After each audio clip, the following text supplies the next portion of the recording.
watch football without the restrictions of blackouts or cable? Check out expressvpn.com to help you get access to all the live games. Sign up today using the link in the description to get 3 free months. Action.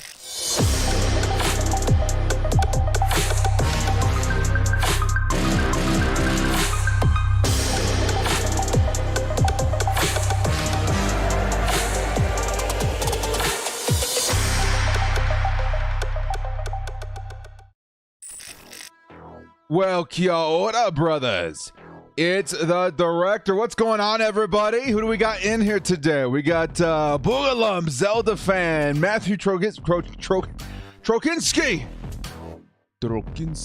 Maybe if I say it a little sexy, it comes out right. We got Hugo Boss, the doorman. Don't take him off. He's busting heads in the comments. Rick Monterosa, Fabian, Saul, man, Eternity Cinema. What's going on, everybody? Who's ready for a new day of Chargers football featuring probably the best matchup of the week in the Chargers versus Baltimore Ravens, 2-4-1 teams?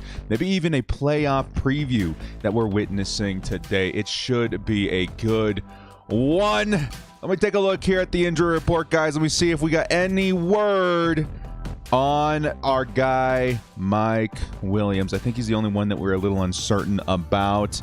Out is Forrest Merrill, Trey McKitty, Drew Tranquil. Unfortunately, Larry Roundtree. It looks like he's playing. Let's freaking go. Douglas Varcasia. He says, what are your bold predictions for today? Well, the Chargers, number 3 passing attack in the league, will be facing up against the Ravens, bottom 3 pass defense in the league. So I'm hoping maybe that Justin Herbert sees his first 400-yard game through the air today. That's me, my bold predictions for today. My game prediction, as far as score, I'm thinking 31-26. I think the Chargers really need to take care of business defensively if we're going to take this win. We can't take this game lightly. It's a very good team we're going up against today. Number, I think, 6 through the air, number 3 or 4 on the ground. Very, very efficient offense for the Baltimore Ravens, and really good run defense, too. So the Chargers' front-heavy schedule continues to be just that, front-heavy. And if we can get through the Baltimore Ravens, the Chargers are making a statement in the NFL as maybe the best team in the AFC. Thank you so much there. Douglas Adam Lyon says, bolt up, $2 holla. Yes, sir. Thank you so much. Gary Evans with the $5 holla says, let's go, bolt up. D needs to come out today. Absolutely, they do.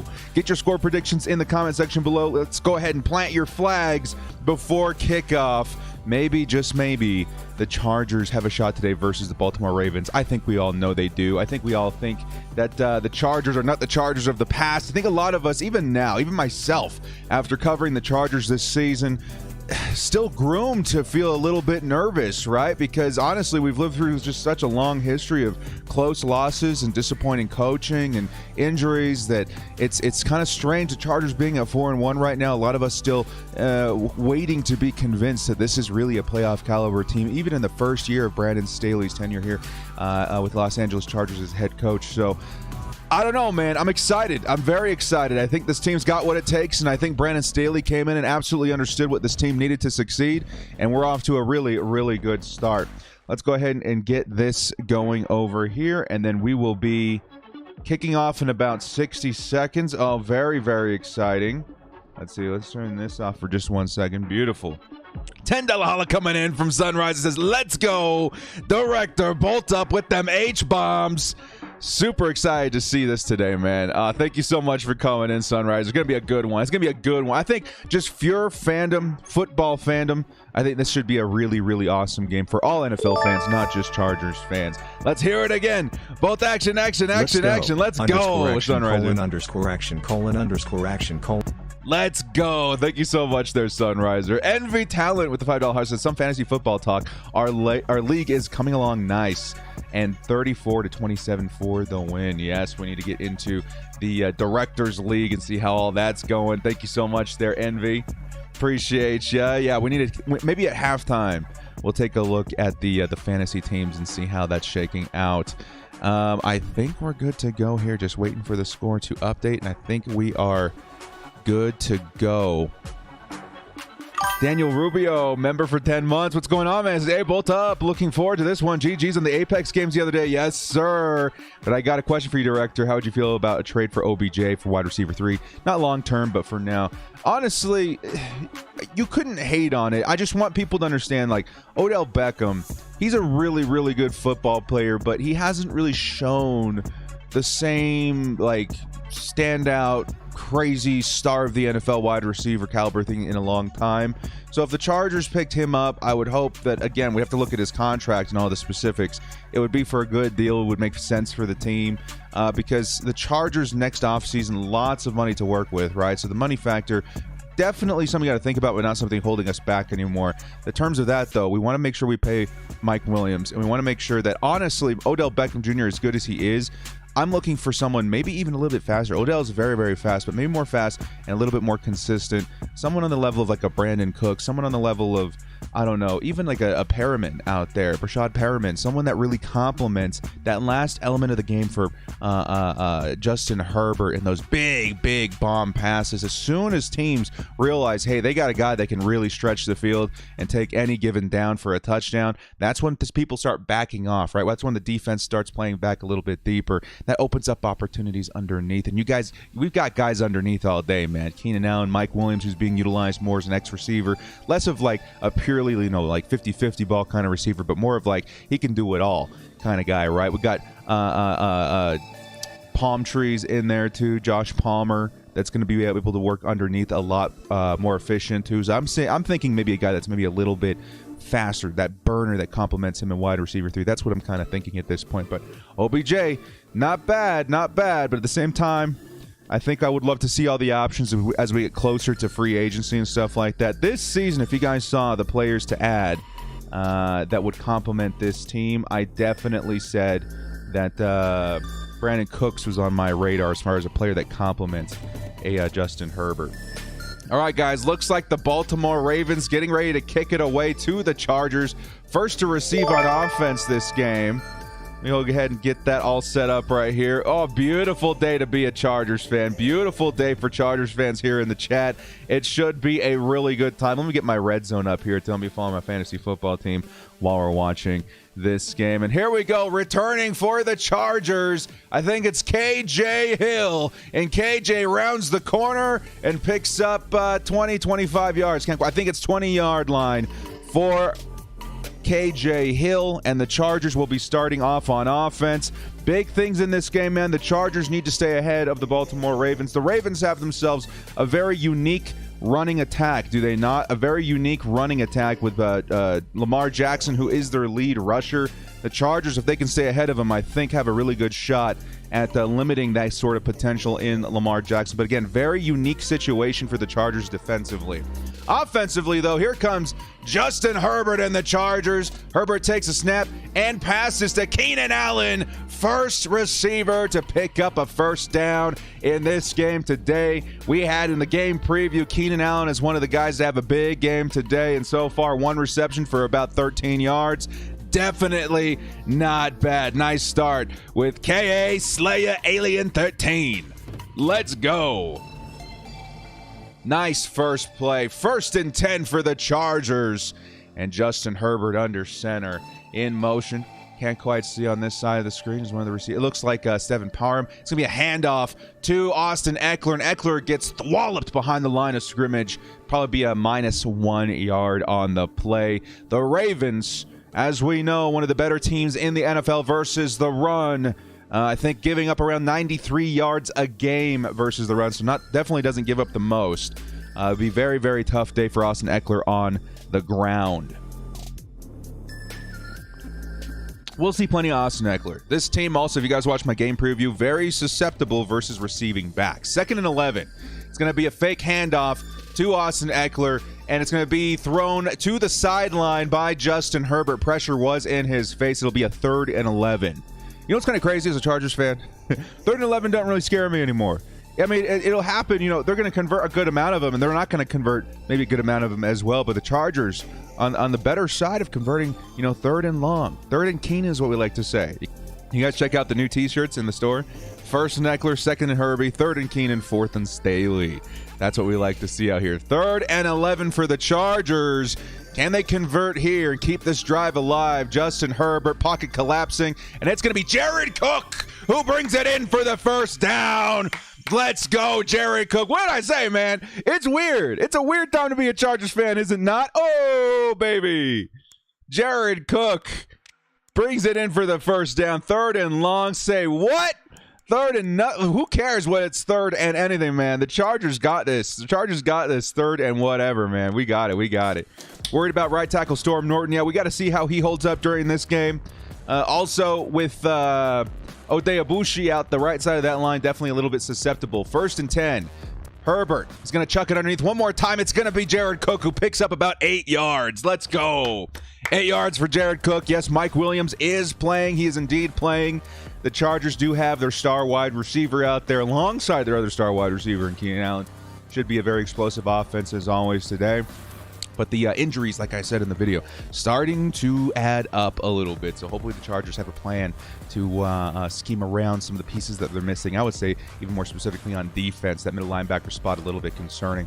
2nd and 2, Justin Herbert. Looks like a running formation. It is going to be a running formation. It's going to be a running play to Larry Roundtree. And Roundtree, no, wait, that's 27, Kelly. Joshua Kelly picks up the first down and a little bit of change. 1st and 10 for the Chargers offense. Let's go. No huddle offense. Justin Herbert, big deep shot.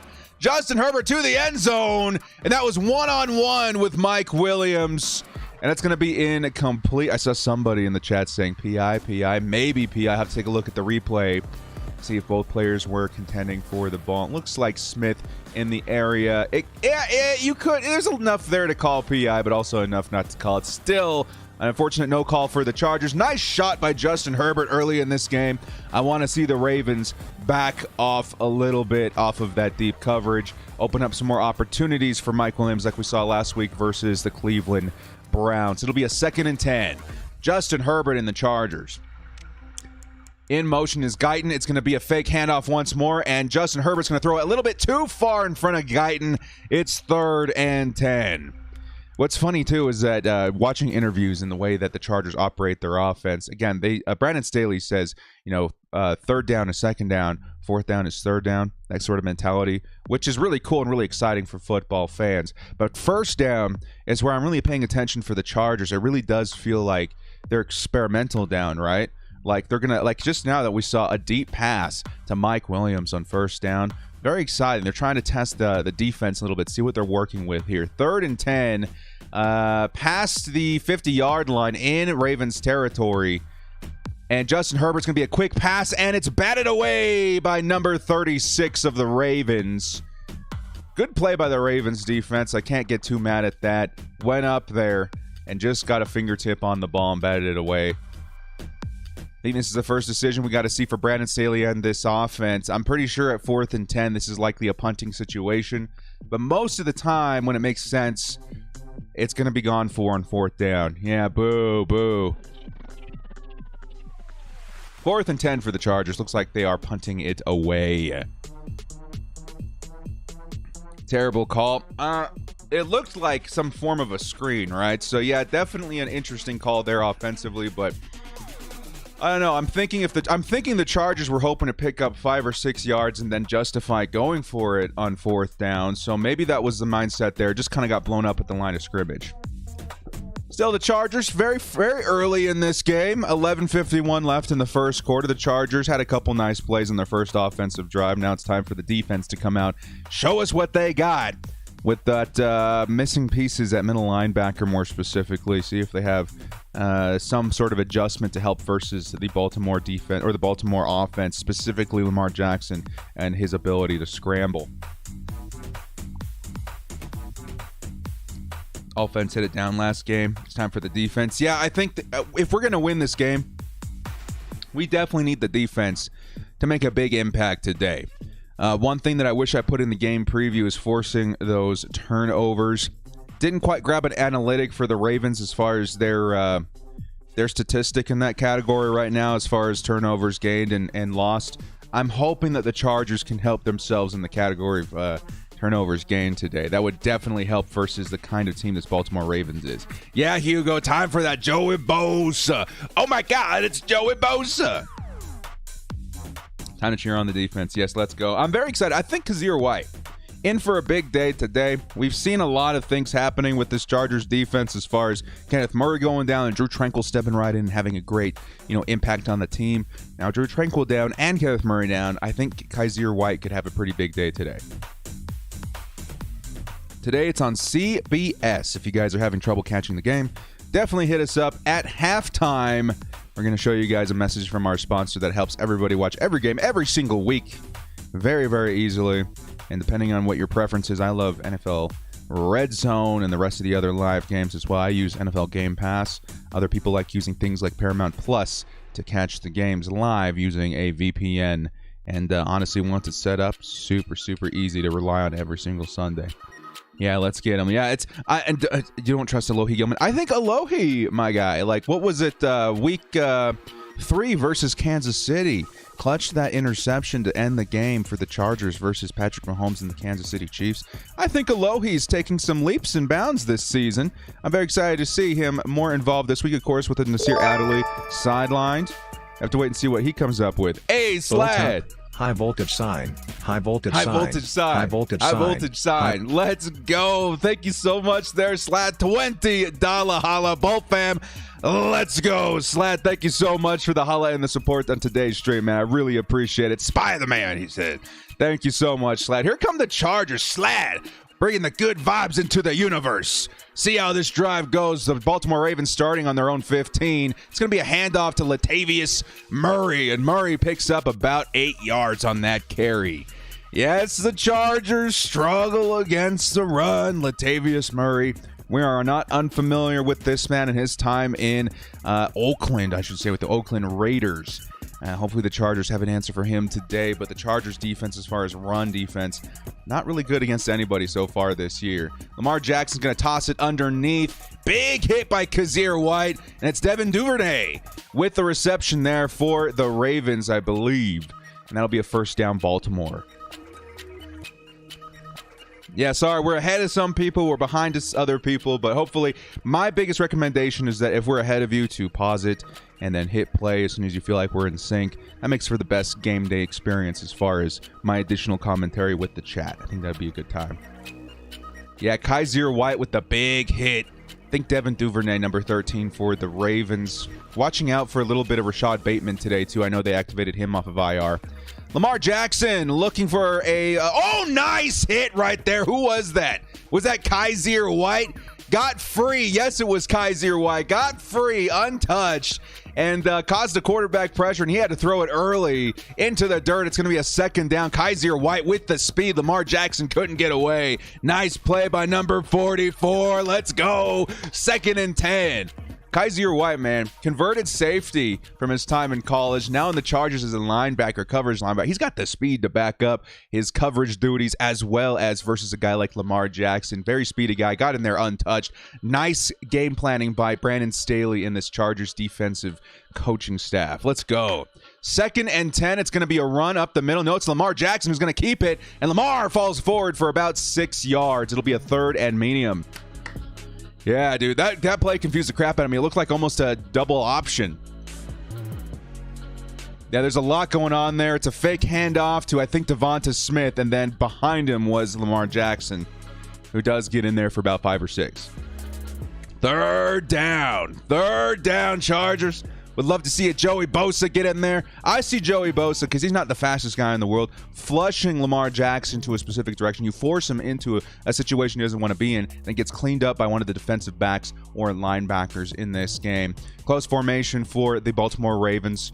Here comes Lamar Jackson. He takes the snap. He's looking underneath. He's going to get his target. Looks like he's short. Looks like he's short. That's number 5, Marquise Brown, and he is going to be short. It's going to be 4th down. No, the refs are going to give it to him. It looked short. It looked short. It looked short to me. Still, they're going to give him the first down. It'll be 1st and 10 Ravens because he never turned around. They're giving him the spot from where his elbow was, but he never turned around. Should have been a 4th and inches. 1st and 10, Ravens. Yeah, it was short. It was short. We're waiting for that red flag to come out of Brandon Staley's pocket. Probably not going to happen. Very close call. Don't want to waste that timeout. Maybe he does. Yes, he does. Here comes the challenge flag. Brandon Staley. I thought it was short, man. Let's see. Brandon Staley, man, he's aggressive. If he sees something that he thinks is going to give him a big advantage, especially at this point of the game, he's going to toss that flag. Brandon Staley. You got to love it, man. You got to love it. Brandon Staley, he's got himself the flag there. Taking a look at the replay one more time, he never turned around. That's the biggest thing for me. He got tackled from behind. It should be a 4th and short. Should be a 4th and short, but you never know with these measurement calls. He ran backwards. Yes, and he did run backwards just a little bit, too. Brass set of Staley Kiwis. I have to call up Manscaped and say, hey, man, let's renew. I need to get this commercial back up and going so we can include Staley in the Kiwis of Steel. Got a lucky mug out today. You guys like that? I'll put it right under the logo over here. Yeah? Yeah, baby. Yeah, not my team. Of course, last week, what did we see this with? I don't remember what he threw a flag on, but I was pretty sure it was the same situation too. But it was very, very, very close. Ended up winning that challenge last week. Very excited to see if he's right once again. So far, his track record very, very nice. Let's go. I got a couple of buddies out here that are Ravens fans that are texting me right now. Oh, most days I'd say good luck. Today I'm going to say suck it, man. We are here to play. We are here to play with the big cojones. These measurement calls are very close all the time, though, man. We'll have to wait and see. It's under review. We'll see what they decide to go with, but these measurement calls definitely more of a... It's harder to review and overturn just because the video evidence isn't as clear. But we'll have to wait and see. $10 holla coming in from Sunrise. The London game today showed how far behind Tua is. Glad we have Justin Herbert. Man, after it says its thing here on the chat, I got a couple words to say about Tua. John Gooch with a nice haircut. Hey, thank you so much, man. Cheers to you. Cheers to you. Cheers to you. Winnie Jones back to you. Yep. London game today showed how far behind Tua is. Glad we have _bomb : _bomb : _. _bomb colon. That's what I'm saying, man. We got those H bombs in the chat. Thank you so much, Sunriser. Tua Tagovailoa. Oh man, you guys remember off-season 2020? Director wanted Tua so bad, and yes, there was some cultural bias behind that decision. We're going to be out in the open about that. How lucky are we, though? The one thing I will say I did right last offseason is I didn't write off Justin Herbert at all. We were very excited about Justin Herbert when he was drafted, and we were very excited to see when they would decide to give him the start. Of course, it didn't come in the way that we thought, but we were definitely very excited when he did get the start. And wow, did he blow our socks off, man. Such a good quarterback. Director, I want the emojis a shirt. Dude, I'm actually working on that. I make all the emojis a little bit smaller, but I'm working on the H-Bomb t-shirt. It looks like they're going to give the Ravens the first down, like expected. Here comes Lamar Jackson on the offense. Free was one of the pass rushers, and he's gonna check it down to number 28. That's Latavius Murray, who picks up about 3 yards, and that is a second down Ravens. Second down Ravens. Pause the stream till you're... Yes. If we're ahead of you, which if we're ahead of you, pause for just a moment until we're a little bit better synced up. Makes for a better experience at home. 2nd and 6. Didn't see who the pass rusher was that got through. You guys let me know. I think it was Kyler Fackrell. I think it was Fackrell that got through, forcing the underneath pass by Lamar Jackson. Here comes Lamar Jackson. Blitzing might be number 44, Kaiser White. Yes, it was. And it's going to be a running play. Devonta Freeman. And Freeman is free. He's going to get tackled to the sideline. That's a big play by Freeman. 16 yards and pushed out of bounds by Chris Harris Jr. Big play right there, man. It was kind of an awkward run. There was nowhere for him to go up the middle, and he just kind of chose a lane on the very outside of the line, and there was nobody there. One whiff tackle, and he was gone for 16. Yeah, it's going to be a long day. We need a tackle for defense. That was my number one choice. If you guys haven't caught that video, we'll go over it in just a second. My number one choice for the Chargers and added reinforcements before we go into the playoffs.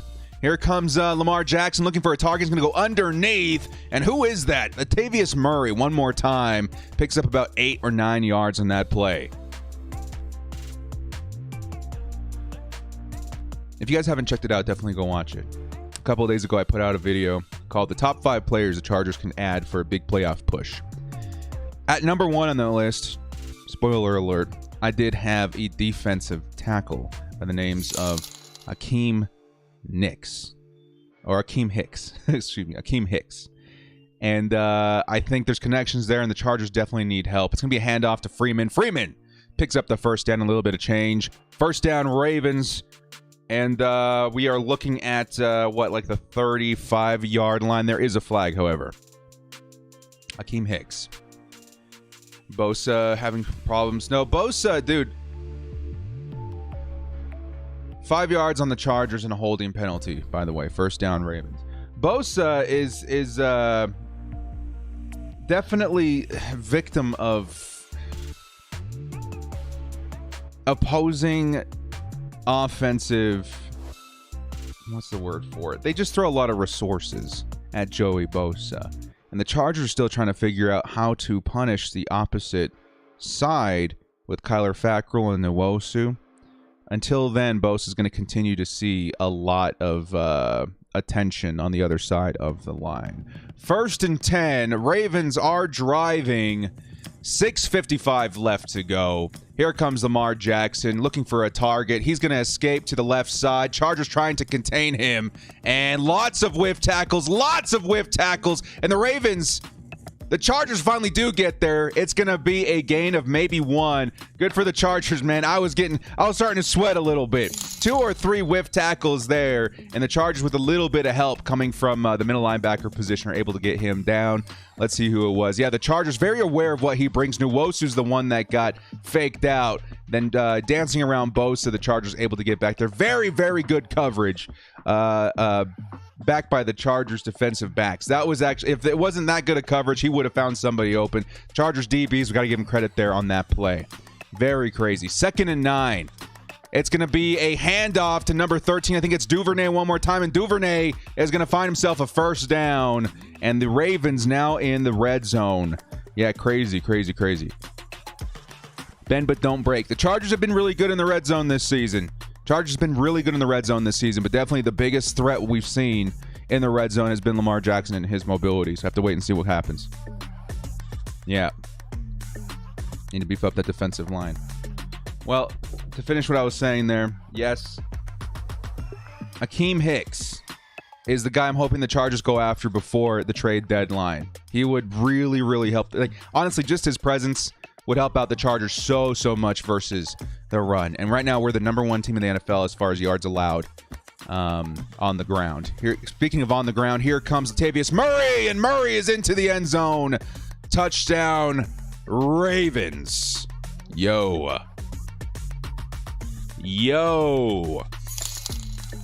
Yeah, we knew. Yeah. It's still the first quarter, 5:12 left to go, but that is definitely why the Chargers should try and find something, especially in the red zone, something to help them in this specific circumstance of run defense. The Chargers just literally giving up all sorts of yardage to Latavius Murray, who's not even a top 5 back in the league. Kind of crazy. It's just kind of the same story, different week. But this team's still really, really good. The defense as a whole is actually really, really good. They just got to figure out that one aspect of the game, and then I feel like they become even more lethal. So, hashtag Akeem Hicks to the Bolts. We need him. We need him so bad. Yeah, run defense is the worst in the league. We are number 32 out of 32 in the league. And that's another example of it right there. So we got to figure this out. But still, 7-0, not the biggest margin in the world. We're okay. We have a lot of time to figure this out. I think the Chargers, more specifically, offensively need to keep up with them because their defense, very suspect versus the air, and I think the Chargers should be able to exploit that. Need to not allow them to get too far ahead. And the more ahead that they get, the easier it is for them just to ground and pound where the Chargers are weakest. that's going to be a thing we see a lot until the Chargers decide to address this position of defensive line or whatever it is they need to fix in order to try and slow down the run of our opponents. Until then, the Chargers need to try and stay ahead of their opponent. Like last week versus the Browns, we got, not lucky, but we had to really fight hard in order to come back and slow down their running game, because the Browns can just do whatever they want, and the Chargers had to fight tooth and nail to come back. I think in this game, the Chargers certainly need to try and stay ahead of Lamar Jackson as much as possible. Give me 1 second, guys. A little congested this morning. I'll be right back, okay? Be right back.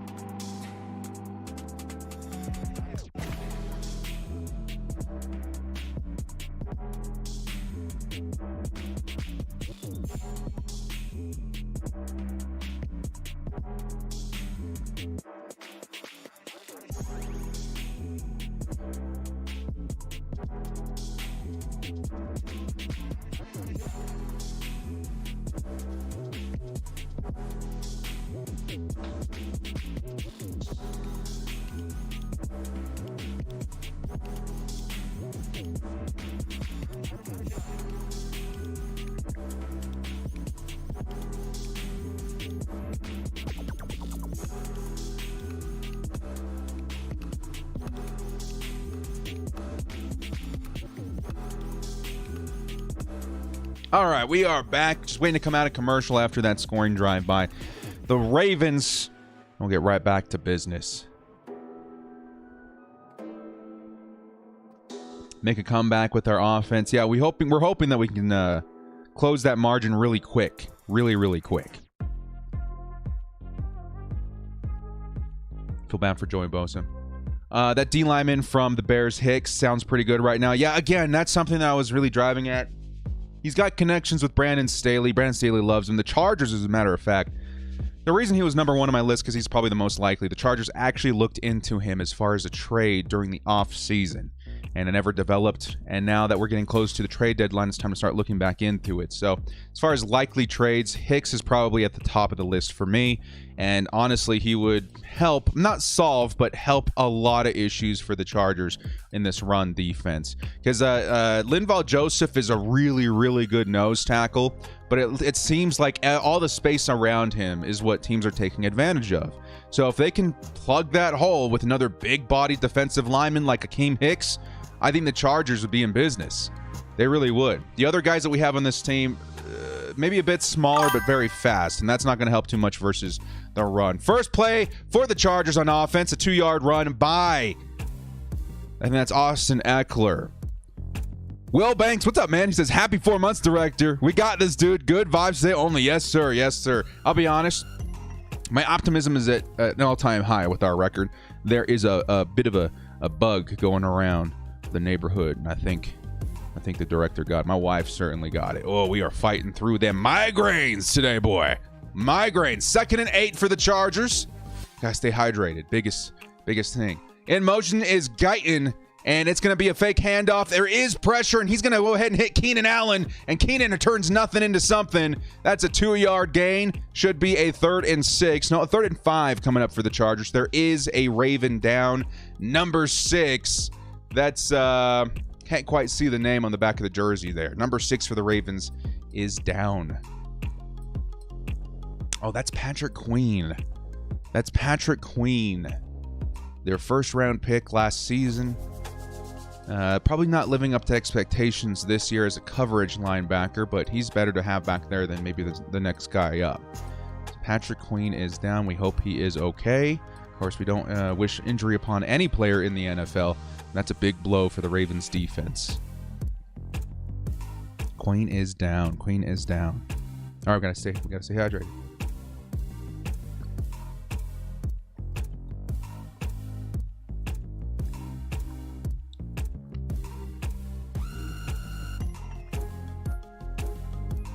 Yeah, we all human. He hurt himself. Hope if it's a non-contact injury, that's even worse for Patrick Queen there. Need to fix those runs. Yeah.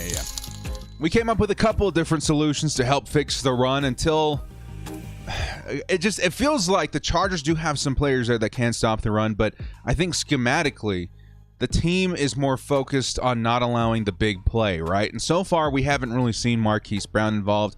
minus that one first down that was a little bit suspect. Outside of that, Chargers been doing a good job of shutting him down. The Chargers just not so good against the run. I think they just kind of picked their poison when it comes to the defensive scheme. And so far, it's been working okay, right? But teams are recognizing that the run is kind of wide open. It's a party over there, right? So everybody's attending and bringing a guest. And it's been the Chargers' biggest weakness this season, so hopefully they can figure it out. Brandon Staley, if anything, he's been an adjustments guru, right? Especially when you come out of the tunnel, you know it's going to be a different team. And I feel like the same thing can be said about how he runs the squad. So I know he's got something he's cooking up, and I'm hoping that it starts with maybe bringing in some bigger bodies to help in the middle part of that line, the middle portion of that line. What's up, Nick? Good to see you, man. We need Justin Jones to come back. Yeah, that's another big thing. Justin Jones, highly underrated versus the run, and he's been out for a while now, and I don't know when he's coming back. I think he's on IR. So until he comes back, we don't have too many reinforcements behind. I think the depth we have behind him is pretty good as far as depth is concerned, but we have to remember good depth doesn't mean replacement for a starter. The starter in Justin Jones definitely better than the backups we have, but we are lucky to have the backups we have because it feels like it couldn't, but I guess it could be worse. Enjoy the show. Hey, thank you so much, man. Yeah, let's see some of those numbers in the chat, man, as the Chargers on offense now. 3rd and 5. What do we decide to do here? Let's see. I'm seeing 10s and 30s and 13s. Let's get this first down right now. 3rd and 5. The Ravens looking like they're sending everybody. We're going to need to get somebody open quick. Justin Herbert looking for a target, and the pressure gets there. 3rd and 5. The right side of that line is exactly where the Ravens are going to be attacking. Storm Norton, and I think it's going to be Schofield on the right side of that line, just could not handle the flood of that blitz, and that is a 4th down. Chargers with a sack. Nah, that's a good design right there. I'm taking a look at the replay. They've got a looping blitzer on the edge right here, and it's just one too many people. He just came in completely free unless you have like a chip guy, which we did in Austin Eckler. Just Austin chose maybe the wrong chip right there. It was just a completely free blitzer, so we can't completely put that on Storm Norton, but they are attacking that side of the line, if that makes sense. They are going after that side of the line. Duvernay on the return. It's going to pick up some big yards and out of bounds. Let's see, where was that? 26-yard line. So good punt, but nicer return. It's going to be a first down Ravens. Good punt, terrible coverage. Yeah, it could have been way worse, though. Could have been way worse. He could have been out by the 40. Scared. Yeah, I mean, don't be. It's still so early in the game. We're still in the first quarter. We're down by 1 score. Definitely not the time to panic yet. The Chargers defense can certainly stand up right here, give us the ball right back. But offensively, the Chargers finding some discomfort on the right side of the line, I think is so lightly put it. Again, that video I put out a couple of days ago, the players to add to the roster, I actually got an update by the Guilty of Charge guys. They said both the guys I had mentioned, like we said, we weren't sure of their status and maybe when they would be available. But like a Mitchell Schwartz, a David Castro, those guys would be an excellent add if they were healthy. As of right now, it seems like they are not. But there's got to be other options out there at right tackle and right guard to help fill out that spot. Because if we're going to go into the playoffs, we're hoping to get those positions solved. And that's if Brian Bulaga doesn't make a return at some point in the next 5 or 6 weeks, which I'm guessing he probably doesn't. Here comes the blitz, and it's not going to work. It was Derwin James trying to get after Lamar Jackson. Instead, it's going to be a big first down by the Ravens. Pickup of what, 15? 16 yards by Mark Andrews. Really missing Tranquil right now? Yeah, we are. $5 holla coming in from Slad says, we'll adjust. If they want to blitz corners, we will expose them. Trust in Lombardi. Positive vibes with our team. No lead is safe. Absolutely true. How much did we come back from last week versus the Browns, who have a much better defense than the Ravens? By a lot. Just going to have to wait and see how the team decides to adjust. We're still very early in this game. Outside handoff to Duvernay. Duvernay's going to pick up about 6 or 7 yards in that play. Nope, it's going to be 8 yards in that play. 2nd and 2 for the Ravens. Can't stand this run counter. Yeah, the Chargers are definitely having a problem versus this run counter right now. Faking one direction, going the other direction, and just like the Chargers defensive players having a problem closing that space and the opposite side, on the weak side of the field. Broken tackles, yeah. Chargers, I think their defense has been so good versus the pass. Some of the fundamentals need a lot of work, though, when it comes to tackling and when it comes to run defense. Here comes number 20 of the Ravens. No, that's 28. Once again, it's Latavius Murray, and Murray looks like he's got enough for the first down, but just barely. Yeah, stay positive. Yeah, it's no time to panic. I would say if we're in the third quarter and we're down by 3 scores, then I'm like, what are we going to do? But as of right now, down 1 score in the first quarter, like, this is still like the massaging of the game mode for Brandon Staley, right? We're still just trying to figure out what the Ravens are doing versus us in this game today. Because every game it's going to be a little bit different. And the Chargers just need a little bit of time to adjust. The Ravens off to a pretty hot start, but things start to fluctuate in any football game. So we're just kind of waiting for the fluctuation to come back to the Chargers a little bit. And that's just kind of the new Chargers, isn't it? In the past, I'd be like, oh no, we don't have any hope. And right now I'm like, nah, the Chargers got this, man. They're going to figure it out. It's going to be a quarterback run, pickup of about 3 yards, 2nd and 7. Old school football. Hit Lamar if he wants to run. That's the biggest thing you risk as a quarterback. Again, we're not wishing injury upon anybody. Never, ever, ever. But when you use your quarterback the way that the Ravens are, the way that, I'd say, Atlanta did, but it wasn't that point of his career yet. Maybe like the Eagles did with Michael Vick, and the Panthers did with Cam Newton. Eventually, that mobility aspect of the quarterback starts going away with every hit that they take. 2nd and 7, Lamar flushed out of the pocket. He's going to hit that was a beautiful pass. On the run to Mark Andrews for the first down. Yeah, that was another big play there. It was at least 12 yards or so. And a first down. So he got flushed to the right side of the field. On the run, hits Mark Andrews. Mark Andrews able to get his feet down the sideline. That's a first down. Big play. Again, the Ravens, very impressive offensively. Number 6 through the air, number 3 on the ground, number 4 on the ground, excuse me. Very, very efficient team. Bosa's getting double teamed. Yeah, that's the biggest problem for Joey Bosa. Joey Bosa is one of the best talents in the NFL, and you see this all over the NFL. Aaron Donald consistently double teamed. Myles Garrett, we double teamed him last week. That's what happens when you got a player of their caliber. So until you can find a piece on the opposite side to free them up, you're going to see a lot of that. And even so, even if you find a guy on the opposite side, let's say like the Los Angeles Rams last season, who was it? Leonard Floyd, man, had himself a season, double-digit sacks. Teams were still double-teaming Aaron Donald because of what he brings to the game. And that just left a very talented Leonard Floyd wide open to get after the quarterback. The Chargers have that same opportunity, and they have some talent on the other side of the line, but they just got to find a way to get them through, right? Because as soon as you start punishing the quarterback with the opposite rusher, maybe they lean off of Joey Bosa a bit, and Joey Bosa can start making a bigger impact on the game. For sure. Thanks to the Chargers for my high blood pressure. Hey, man, we're all going to die when we're in our 70s, but, dude, we're going to die happy. I guarantee you. Like, there's no way the Chargers miss a Super Bowl opportunity with Justin Herbert. As long as Justin Herbert's here, man, I got to tell you, we're going to the Super Bowl at some point. We are. Could be this year. Could be the next 3 or 4 years. It's happening. That's the kind of player that we got in Justin Herbert.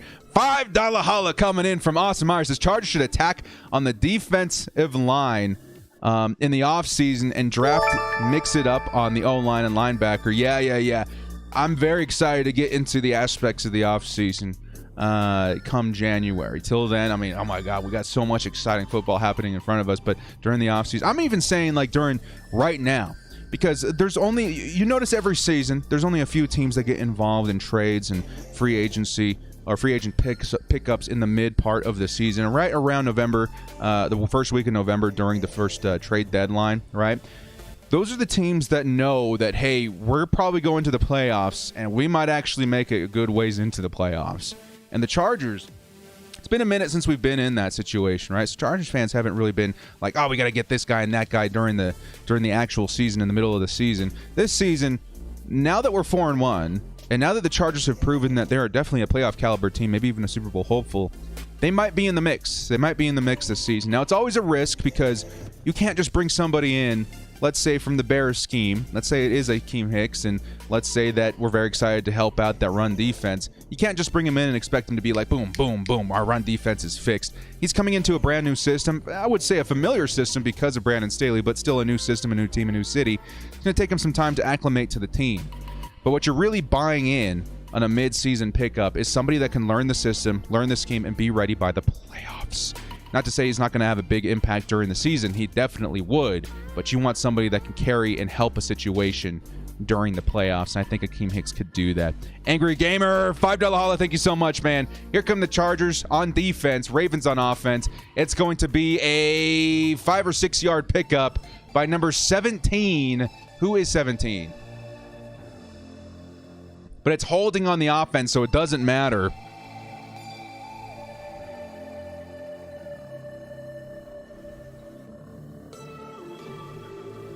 So it's going to be a 1st and 20 on the Ravens. It was Bell. Is that Le'Veon Bell? Number 17? Le'Veon Bell. Yay, holding. Wow. Number 17, Le'Veon Bell. Who would have thunk it? 1st and 20. Chargers got an opportunity here, man. Chargers defense have got an opportunity. Let's go. 1st and 20, Lamar Jackson. An opportunity for the Chargers to get a stop here on 1st and 20. Lamar, it's a fake handoff. He's looking, trying to escape the pocket. Yes, he is. And Lamar is going to take off on the sideline. Lamar's going to break a tackle. And Lamar first down on a broken play. That's the danger of Lamar Jackson. He's going to pick up the first on 1st and 20. And all of a sudden, they're getting close to the red zone. Yikes. What are we looking for here, man? Never seen such a negative chat with zero hope after the first quarter. Yeah, no, again, people are going to react the way they're going to react. You can only control yourself, right? And I feel like you can control the energy that you put into the universe. You can control the karma and the aura that you put into the universe. You can't really control other people. You can try and influence them, but they're going to do what they're going to do, right? And that's okay. We're not trying to force anyone to be something or another. It's going to be a big pass to Mark Andrews, and he's going to get downed inside the 5. So we're going to stay optimistic, man. We're going to do our thing. This Chargers team, they can go out there and beat anybody, but they're going to have to make adjustments on defense. They're getting absolutely shredded up, and then on offense, they're really, really struggling to find a rhythm right now. But it doesn't mean it's far from over. Number 57 of the Chargers makes the tackle in space. Got to see who's number 57 on the back of the jersey here in just a moment. That was a nice play. But still, Ravens 1st and goal from the 5-yard line. Yeah, they're blocking pretty good too. Yes, the pass rush having a hard time getting in there. Speaking of number 57, I think he's the one down on the ground right now. There is an injury timeout for the Chargers. We are waiting. I think it's Ogbong Bemiga, another middle linebacker. So stepping in his place would probably be Cole Christensen, right? So it would be Kaiser White and Christensen at the middle linebacker position. Maybe even Nick Neiman, I would imagine. Nick Neiman actually stepping in for him there. Oof. Chargers, big hits there from the middle linebacker position. Big hits in the middle linebacker position. But still, first quarter. There's 13:54 left in the second. So the Chargers have time to figure this out, but we need to catch up point-wise. A stop here would be huge, but I'm not going to expect that because the Chargers' run defense not great, and they only got a couple yards to go. So we got to figure out a way to close that gap score-wise. Need a good second half, too. Yeah, we do. But, I mean, we still got a whole quarter here to focus on. We got a whole quarter here. Chargers have some time to maybe catch up a little bit. Defense will... Well, again, and that was a big part of the game preview, right? We had to, with the defense needed to do a step up and do something. And there's been a couple of plays where I'm like, yeah, all right, man, we got this. And then it's broken. And that's the kind of play that Lamar Jackson offers to his team. 1st and 20. Chargers had a big opportunity to get a stop there, and it's busted into an improv quarterback run, and he takes it for the full 20. That's just the kind of quarterback we're dealing with today. Hopefully we're able to sort it out by halftime, right? Uplifting Investor says, man, the Chargers defense just can't stop anything. And looking at the Chiefs out there, are looking like the Chiefs out there. Yeah, again, it's going to take some time to figure it out. I'm hoping we can figure it out this game, though, because, again, very, very unique circumstance. Brandon Staley against Lamar Jackson. He's going to run, and he's going to run really, really good. $5 hug coming in from Jaron says, "He played like Pee Wee football. Put me in coach." It's tough. It's tough. It's so frustrating when you feel like you're doing the right thing. When you're in the right coverage, you got the right guys out there, you got the right matchups, and all of a sudden it doesn't matter because the quarterback runs for 20 yards. That is one of the hardest things a coach can scheme against, man. It's a fluke. It's unpredictable, and hopefully Brandon Staley and his analytical thinking is able to hone in on that as we get closer to halftime. Lee Roman says linebacker depth is starting to become a concern. It is. There was a rumor, or at least a connection. I'm not even thinking a rumor. Someone brought it up that the Chargers should maybe target a what was his name? Miles Jack from the Jacksonville Jaguars. We have Kenneth Murray, Andrew Tranquil coming back. We're going to have too many linebackers at some point. Here come the Ravens. 17 is Le'Veon Bell. Le'Veon Bell's got all the blocks, and he's in for the touchdown, Ravens. Yo. But anyway, I don't really know. I don't really know if we need a Miles Jack. Maybe just somebody to hold down the fort for a couple of games if we do need to. Yeah, that was walk-in touchdown. Beautiful blocking. Again, it's a counter run. Here comes the tight end, motioning from the opposite side, and just a great lead block gets in there. Touchdown, Ravens. And I think that's why the Ravens, this is why in fantasy football you always go after the Ravens running backs, right? Because holy cow, man, they have one of the best schemes in the NFL when it comes to running the ball. And even with Le'Veon Bell, Devonta Freeman, Latavius Murray, they're finding a way to make it happen just because they've got such a good system out there in Baltimore. And unfortunately for the Chargers, that's our biggest weakness. Still 0-14. The game is not out of hand yet, guys. Come on, I want to see some lightning bolts in the chat. Let's go, dudes. It's time for Justin Herbert to get out there on the field. Justin Herbert and the Chargers. See some lightning bolts in the chat. Let's go answer this touchdown with a touchdown of our own, man. Chargers fans need a little bit of shot in the arm out here in the universe. Let's get some lightning bolts in the chat. Let's get Justin Herbert a touchdown. We need a shot in the arm. We need some energy. Let's go. Let's go. Let's go. It's time. It's time for the Chargers to answer. It's time for the Chargers to get some energy and momentum of their own. We cannot allow a 3-score lead. We cannot allow that. The Chargers need to find a way to close that gap. Let's get that lightning bolt going in the chat. Number 10's in the chat. Number 89. Number 30. Number 13. 81. It's time, baby. Let's go. Let's go.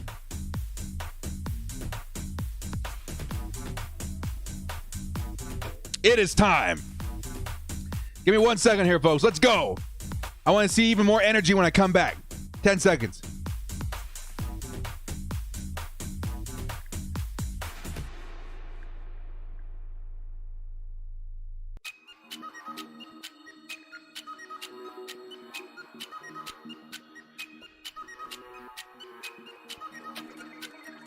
Here come the Chargers right back.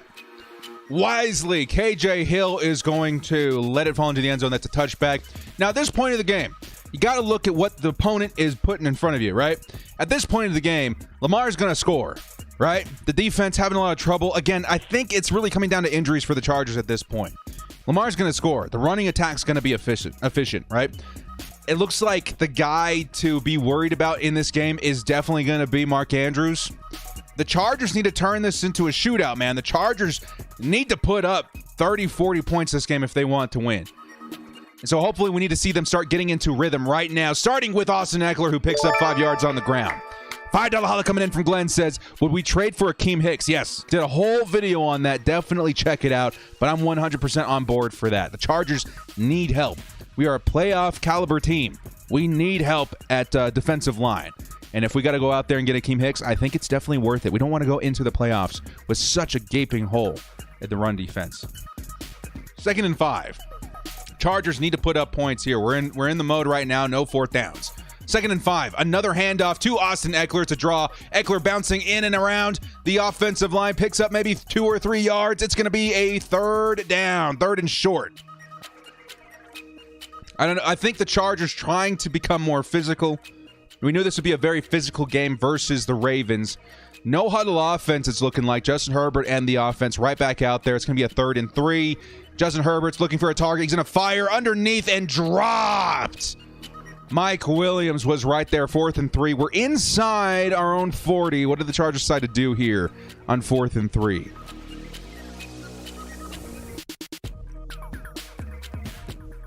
Yeah, thrown maybe a little bit behind him, but Mike Williams should have come down with that ball, generating the first down. It's 4th and 3. What do the Chargers decide to do? It's short enough where it's in Brandon Staley 4th and Staley mode, but at the same time, it's very, very close. Looks like they're going to punt it away. They're going to punt it away. No time of possession either. Yeah. Why are we running the ball? Because this is a very physical team, and they're trying to match that. But at the same time, the situation at this point, if it were me, and we're just talking like a Madden player, an armchair quarterback, if it were me, I would think, okay, we're down 14. We're up against a very efficient offense. If we got a shot at winning this game, we're going to have to turn it into a shootout. We're going to have to put up 30, 40 points. And running it on 1st and 2nd down, I know they're not expecting that, and you're trying to become more physical, but at the same time, I think you have a better shot at turning this into a shootout with running it maybe like 60, 70%, or not running, but passing it 60, 70% of the time, because Justin Herbert will get it done. The Ravens' defensive line, the Ravens' defense as a whole, very good against the run, only allowing 93 yards per game. I hope they figure it out. We got to get a stop here, man. We get scored on here. Now we're starting to enter, not panic mode, but just like a little bit concerned, right? We're hoping to see them figure this out. Halftime's going to be pretty big, but going into the tunnel down 3 scores would be really, really difficult for any team to overcome. Lombardi's been so good this season, so I'm hoping he's having a talk with Brandon Staley on the sideline as to, okay, we got to shift mentality. This is not the game that we walked into. We're in a bad situation. The defense is really struggling. The injuries are piling up. Ogbong is now down. We got to figure something. Reminds me of the Pats game last year. I hope it's not. I don't. We should try and keep the positive energy out there still, man. But down 14-0, I understand the pessimism we're seeing right now. Now is the perfect time to panic. No, it's not. It's not yet, man. Yeah, we're not out, guys. I want to see the number of your biggest impact player on defense in the chat right now. I'm going to put one in right now, too. Who you guys hoping makes a big impact this play to help the Chargers? To help the Chargers try and figure out some momentum on defense as well. Here's mine. Here is mine. Come on, Chargers. Come on, Chargers. I'm hoping Derwin James gets in there and makes a big play, baby. Come on, let's go. Let's go. It's not over till it's over. And we're only down by 2 scores, okay? Down by 3, definitely an uphill battle. Even right now, an uphill battle just because of what the Ravens offense has been doing to the Chargers defense. It's going to be a tough day. It's going to be a tough day. But again, the Chargers never out. I refuse to give up on this team until we're down 30, 40 points because that's the kind of offense that Justin Herbert can turn into at any given point in the game. If you guys remember last season too, I don't know if you guys remember, it usually took like maybe a quarter for him to like warm up and get into that like mode. And once he was in that mode, he was pretty unstoppable. So maybe hopefully Justin Herbert's starting to get into that mentality. Do we get the ball after half? No, it goes to the Ravens. Thank you so much there, Gustavo. $5 holla coming in from Leo says, let's keep the faith, Chargers fans. Once the offense gets humming, the same energy will feed the defense. Yes, sir. It's all about that momentum. It's an emotional game. We got to find some momentum. Right now, it's all on the Ravens. First down, Ravens. It's going to be Latavius Murray who picks up 2 yards, maybe 3. And it'll be a 2nd down, 2nd and 7. Oogie Boogie back in. Okay, Ogbong back in the game. Looks like he's okay. Remember, Ogbong's still a rookie. Maybe not the best coverage linebacker, but he's really, really good versus the run. That's why he's in there right now. We still got this. Baby. Come on. Keep the faith, Chargers fans. 2nd and 7, Lamar Jackson. Latavius Murray in motion. They're going to put him on the outside in motion. Yes, sir. 2nd and 7, Lamar Jackson.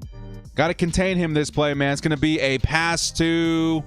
Doesn't matter. It's incomplete. It was to Devin Duvernay, who's very involved in this game today. Duvernay going to be to 3rd and 7 at this point. Again, huge opportunity for the Chargers, not only to get a stop, but to try and get some momentum. Just an inkling of momentum would go a long way for this team. We need a stop right here, baby. Come on, lightning bolts in the chat. Sunriser, still have hope. Just loaded on a bet, 650. Oh, let's go. To get the ball, so need to overcome 3 scores. Yes, sir, we do. Good luck, Sunriser. Good luck. 3rd and 7. Need a stop. Come on, Chargers. Close formation for the Ravens. Lamar Jackson's got the ball. He's looking, and he's going to toss it underneath to number 84 tight end, and it is fumbled. The ball is fumbled. It looks like the Ravens maybe have it, but it should still be 4th down. I think the Ravens got it. If the Chargers got it, this is big. Fumble by the Ravens. Either way, it'll be a 4th down or the Chargers ball. Let's go, baby. Was that Derwin? Was that Derwin? It was Derwin. Derwin gets an arm in there, pops that ball out. Yes, sir. That's a strip sack or a strip right there on the receiver. See if the Chargers jumped on it. It looked like initially the Ravens player was able to grab it. That would be a 4th down. Looking at the replay, though, the Chargers almost able to jump on it. It looks like a Ravens offensive lineman was able to jump on it, but still, that's still 4th and 5. There's that inkling of momentum that we were talking about. Good play by Derwin James. See? Positive energy in the universe. Those 33s in the chat, baby. I don't think it really does anything, but at the same time, it's positive energy. It's positive energy, optimism. We got this. First punt by the Ravens this game, and the Chargers got themselves some momentum. Let's go. Let's go. Let's go, Derwin. Nice play. Nice play. KJ really struggling with the kicking returns. Yeah, well, it's fine. Inside the 20, we'll figure it out. We'll figure it out. Plus, they got what? Justin Tucker out there? He's pretty good. He's pretty good. As far as kickoffs, I should say that was the punter. We're going to go down and score a touchdown. Yeah, the momentum needs to start now. We need to take what just happened on the defense. Derwin James, he's out there on the sideline celebrating right now. Justin Herbert needs to soak all that in. Get out there on offense. Get out there on offense. $5 holla coming in from Douglas. Says, remember, East Coast is 3 hours behind, so Chargers might be waking up. Let's get some energy out there. That's true. That's true. 3 hours. 3 hours. So to them, this game's starting at what? Like 7 a.m.? That's nutty. No, like 8 a.m. Excuse me, 8 a.m. Kind of crazy, kind of crazy. Let's go, Chargers. They're starting inside their own 20, so again, it's going to be a long-fought battle to get a touchdown here, but I think as soon as Justin Herbert and this offense starts getting warmed up, you got to watch out if you're the opponent. He can do anything. He can literally do anything. Gary Evans, $2 says, did Tillery go blind? He had dibs on that ball. I don't know, man. It's such a panic mode, right? Such a panic mode for any player when you see the ball fall on the ground. You're trained in practice just to like jump on it. As soon as you see it, you attack it, right? Like a dog. But it just sometimes it's just like, oh my God. And in that moment, that slight hesitation can stop. But still, nice stop by the Chargers defense. Angry Gamer says 33. Gotta love the Chargers. We scored 26 in one quarter. We got this, Bowl fam. We scored 26 points in the fourth quarter versus the Browns, one of the best defenses in the league. We ain't out of this yet, baby. We ain't out of this yet. We ain't out of this yet. And a long, long way to go in this game, too. Far, far from over. Thank you, everybody, for the super chats. We are coming back here in just a moment with the Baltimore Ravens on defense, the Chargers on offense, and Justin Herbert looking for some sweet, sweet revenge. Give me 10 seconds here, guys.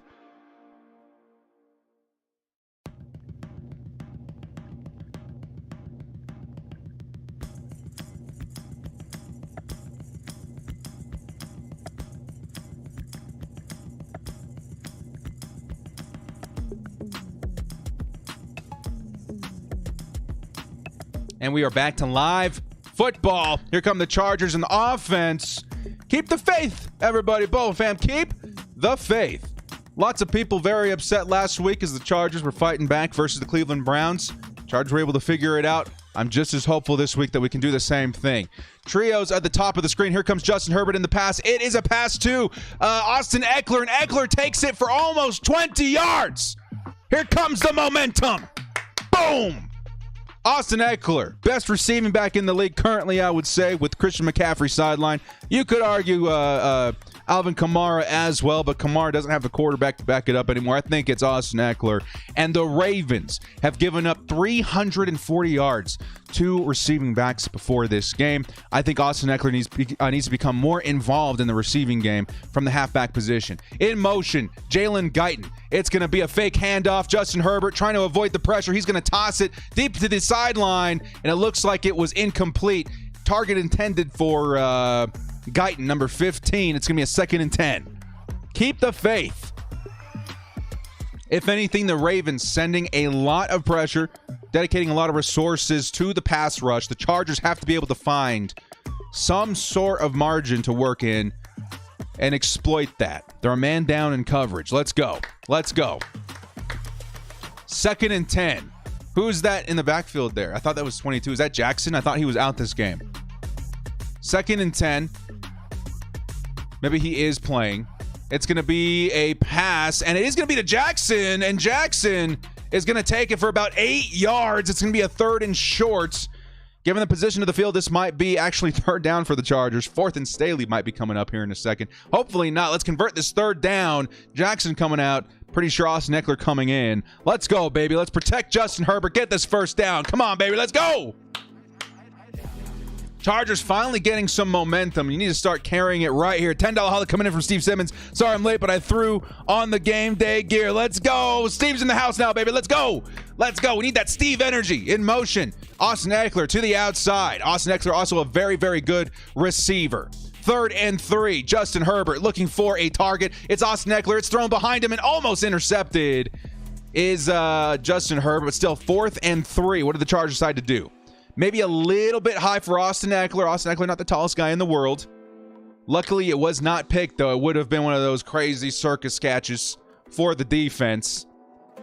But thrown a little bit too far behind Austin Eckler. And Austin Eckler doesn't have quite that reach to make it happen. What did the Chargers decide to do? Sorry, I'm 4th late, and 3. but I threw Here on come the the game Chargers. day gear, so here we go. Here we go, Steven. 4th and 3. Chargers are going for it. It's 4th and Staley. They're sending everything again, it looks like. A lot of pressure coming in at Justin Herbert. It's going to be incomplete to Mike Williams. But Mike Williams, it looked like he was held that play, man. It was a curl route on the outside. It looked like Mike Williams trying to turn around, got his arm yanked. We're going to have to watch the replay here. I'm watching the replay. Mike Williams, Humphrey. On the replay, it actually didn't look like it was in. His just their arms kind of motioned at that same time. Dang. That is a 4th down, not converted. One of the rare instances for the Chargers this season, and the Ravens are going to get the ball at the 40-yard line. Somebody else was open. I didn't catch the replay why. They just showed Mike Williams, so hopefully we'll see that on the replay tomorrow. 1st and 10 for Lamar Jackson. Need another big play by the defense, and here it comes. That's a sack by the Chargers. Linval Joseph gets in there. Big sack, pushes him back to the 50. Let's go, 98, Linval Joseph. Showing some moxie on defense. Let's go. Let's go. Another big opportunity for the Chargers. 2nd and 20 from the 49-yard line. And Lamar Jackson just couldn't stay on his feet. Big play by the big boy, number 98, Linval Joseph gets in there. Big time sack. Now here come the Ravens on 2nd and 20. Big plays, baby. Big plays. Here comes the pressure one more time. Lamar Jackson escaping the pocket. Lamar versus 95. What's he going to do? And the Chargers push him out of bounds. It's going to be a 3rd and 15. Let's go, Chargers defense. Let's go, Chargers defense. It ain't over till it's over. Still 8 minutes left in the 2nd quarter. Lots of football left to play. The Chargers get a touchdown before the half. I'm feeling really, really good about this game. 3rd and 15. 3rd and 15. Nice sack by the big boy. You don't see a lot of defensive tackles getting after Lamar Jackson. Back to back, we saw number 98, Linval Joseph, followed by 95. I think that's Covington on the Chargers, generating pressure and forcing him out of bounds. Some faster big boys in the middle of that line. 3rd and 15. Lamar Jackson, 3 wide receivers at the bottom of the screen. He's going to toss it really quick. And the Chargers, it's Brown, Marquise Brown, who fumbles it out of the end zone. In the area was ASJ Asante Samuel Jr. It's going to be a 4th and 5. Now, they do have Justin Tucker. So maybe a 4th and 5 at the 34. Not the safest area for a tackle there, but still, the Chargers have an opportunity here. Hopefully, it'll be a long field goal, but we just saw him hit, what, a 66-yarder a couple weeks ago? Eesh, but nice stop. Nice stop by the defense. Here comes Justin Tucker. Gonna be a long field goal. And it is up, and it is good. 17-0 is the score. 3-score lead, but it could have been a lot worse considering the fourth down failure for the Chargers on offense. Still 0-17, not the worst thing in the world. 7:03 left in the first half. The Chargers need an answer here. The defense has started to sync up, started to close in just a little bit. The Chargers offense is the ones that need to catch up at this point of the game. $5 holla coming in from Hector. Director, remember when you said you wanted the Chargers to draft Tua? And yeah, how you feel about those situations? Obviously, everybody wanted Tua Tagovailoa. I had some cultural, I would suppose, preference. And honestly, so much better for the Chargers, right? Justin Herbert, I think everybody understands that. So if you wanted to come out here and see me eat crow, that's totally fine, because today's crow on the menu is the Baltimore Ravens. Let's get some more Baltimore Ravens out here, man, and see the Chargers try and find a way to fight back and claw their way back into this game. The defense finally starting to show some momentum. I want the offense to carry that energy and find a way to score, because Justin Herbert, man, Justin Herbert, the moment that he starts getting revved up and the moment that he starts finding himself in rhythm, that's when the game starts to shift and fall on its head, turn on its head a little bit. Justin Herbert can find a way to do it. As long as the Chargers have Justin Herbert, we are not out of any game in any situation. This is the worst situation that we've seen so far. Even that given being the case, I think the Chargers have a good chance of winning this game if we can go out there and score. But it's going to take a little bit more than what we've seen so far. The 4th and 3 situation, a very good situation to go for it, in my opinion. I just wasn't too in love with the play call. So we have to hope and see, and maybe hope that Joe Lombardi finds a way to exploit this defense, because the defense has been showing a lot of different things, especially when it comes to pressure. That pressure has been nonstop all day long. See Asante put the helmet, the ball in his helmet. I hope I missed it. We need to draft or sign high-rated football goal. Yeah, we need to get ourselves a kicker out here, too. I think that's definitely part of the formula if we want to get into the postseason. But a lot of football left to play. 7:03. Harry says, show the game. We can't show the game. We show the game, we get kicked off of YouTube. Need some 87 or 89 action. Maybe getting the tight ends more involved is the answer. Who knows? I think Mike Williams... They've been trying to get him involved. I've seen Humphrey on him a lot. And in my opinion, that's their top-rated cornerback.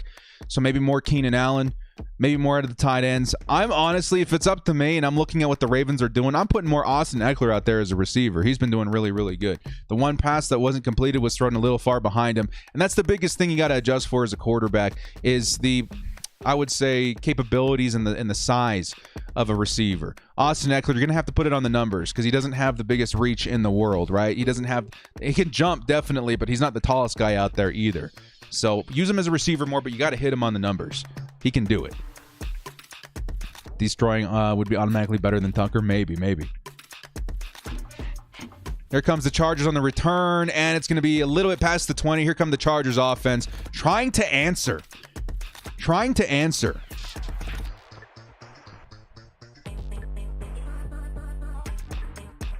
First and 10 for the Chargers.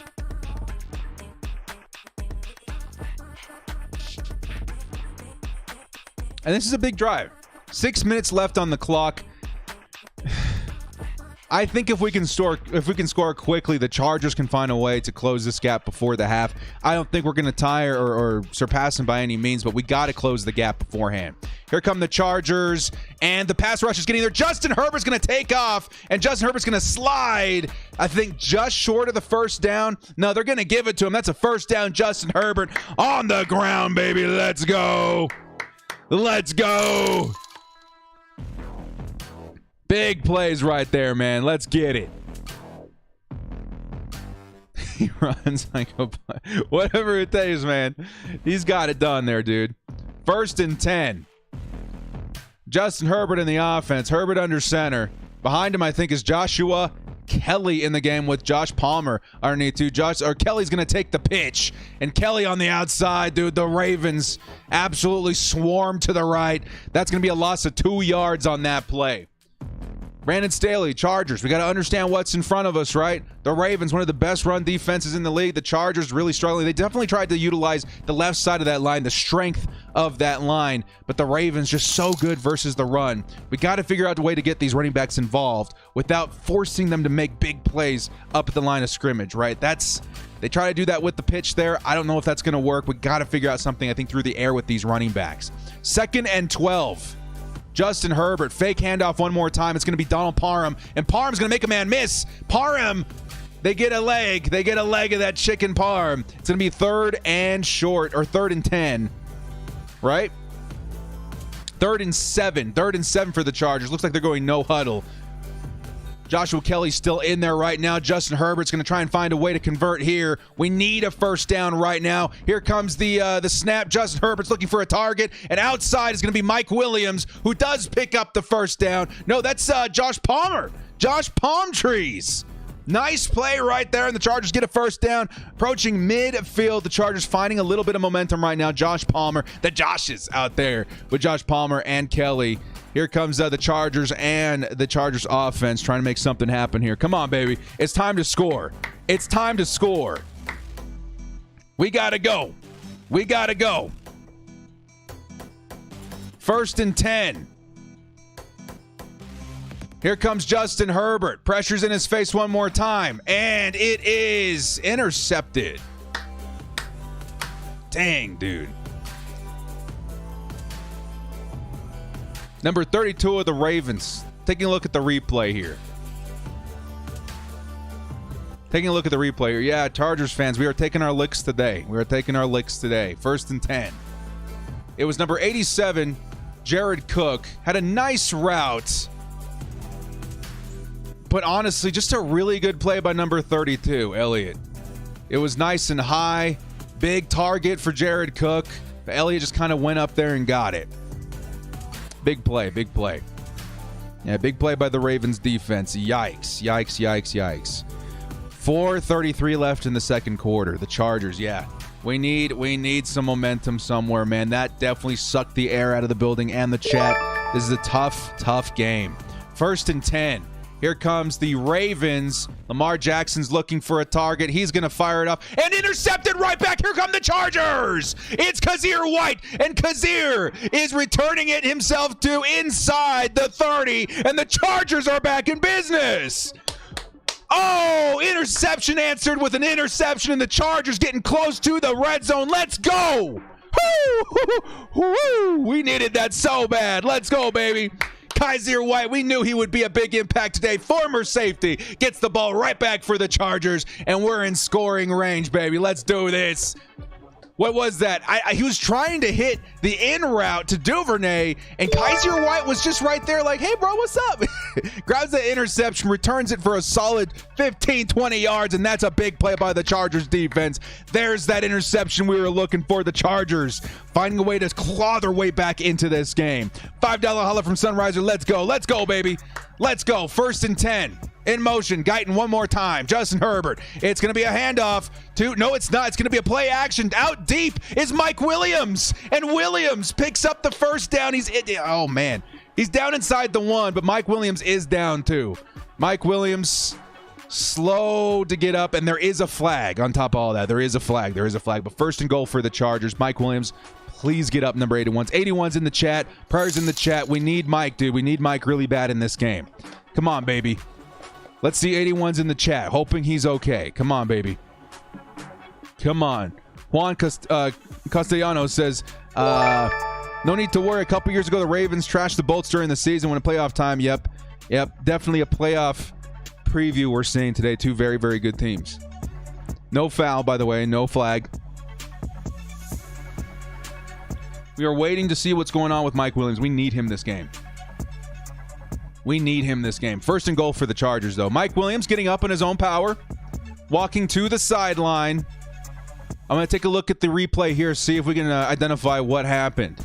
Nice play, post route, comes down with it, and he might have just got the air knocked out of him. I don't know. He came down really hard in his chest area.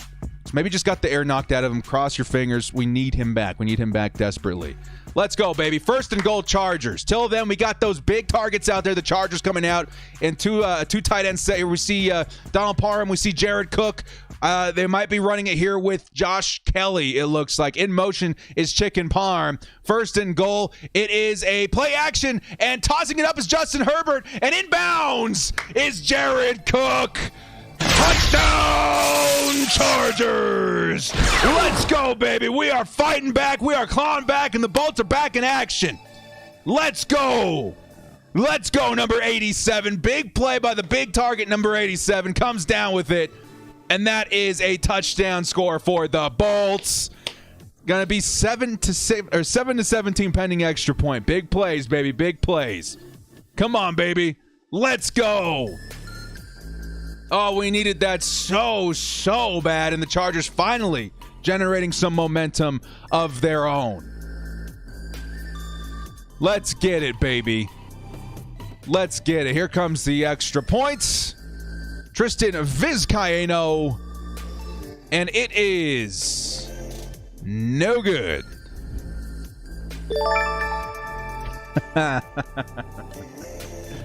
Hey, the Chargers will be going for it on 2 at some point this game.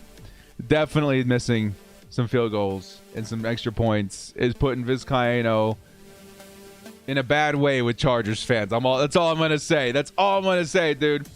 The trend continues for Vizcaino. I think we maybe want to shop some kickers, baby. We maybe want to shop some kickers very, very soon.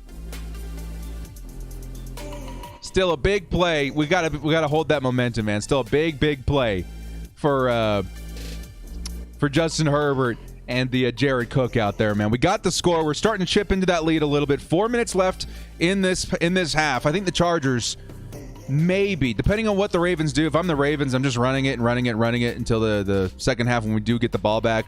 When the Ravens get the ball back, but if the Chargers can find a way to get the ball back here and try and score one more time, I'm feeling better about it. Definitely feeling better about it. Destroying the Chargers at this point, man, I would not be opposed to destroying. This guy, definitely needs some help, dude. We need to get someone out there working out with him. 5 missed extra points this season by Vizcaino. Bro, have Ty Long kick it. Yeah, I feel you, Mauricio. I feel you. Here comes the return by the Ravens. And let's see, that's Duvernay, I believe, one more time. He's going to take it down to the 26-yard line. And 3:58 left in the half.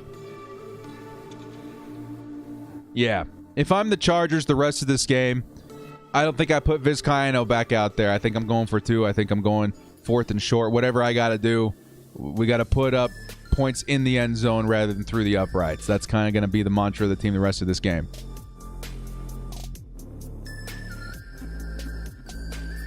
Yep.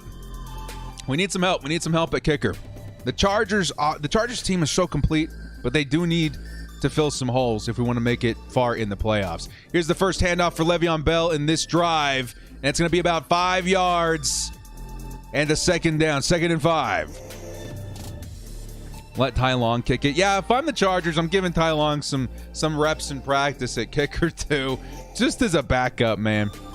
Kept hoping Vizcaino would improve, but he's not great. Yeah, I've been kind of saying the same. Again, in my video earlier this week, I put kicker as one of my top 5 positions to address right away.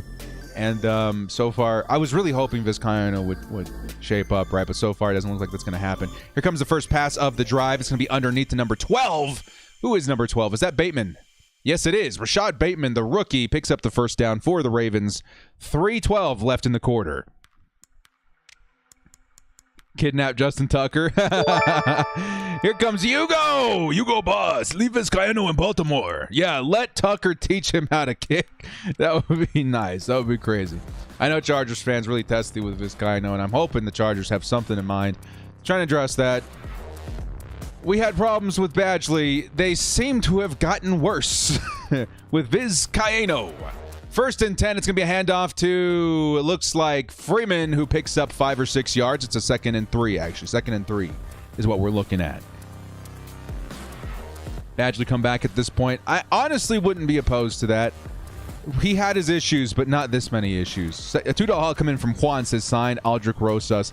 Yeah, he was on my roster too. He was in my sights as far as a replacement, but Rosas was cut for missing 3 straight for the New Orleans Saints. So maybe, I don't know. Anybody at this point I would like to at least work out. Destroying, I see you out there. Destroying would be really awesome. 2nd and 3. And they're going to let it run down to the half. 2 minutes left. And the Ravens approaching midfield. Chargers. A stop is almost necessary at this point. They cannot allow even 3 here. I mean, I guess they could. It wouldn't skew the difference too much. But can't let them go into the tunnel with any momentum. We got to get a stop here. Joey Sly wouldn't be a bad replacement. Yeah, Sly had his issues too.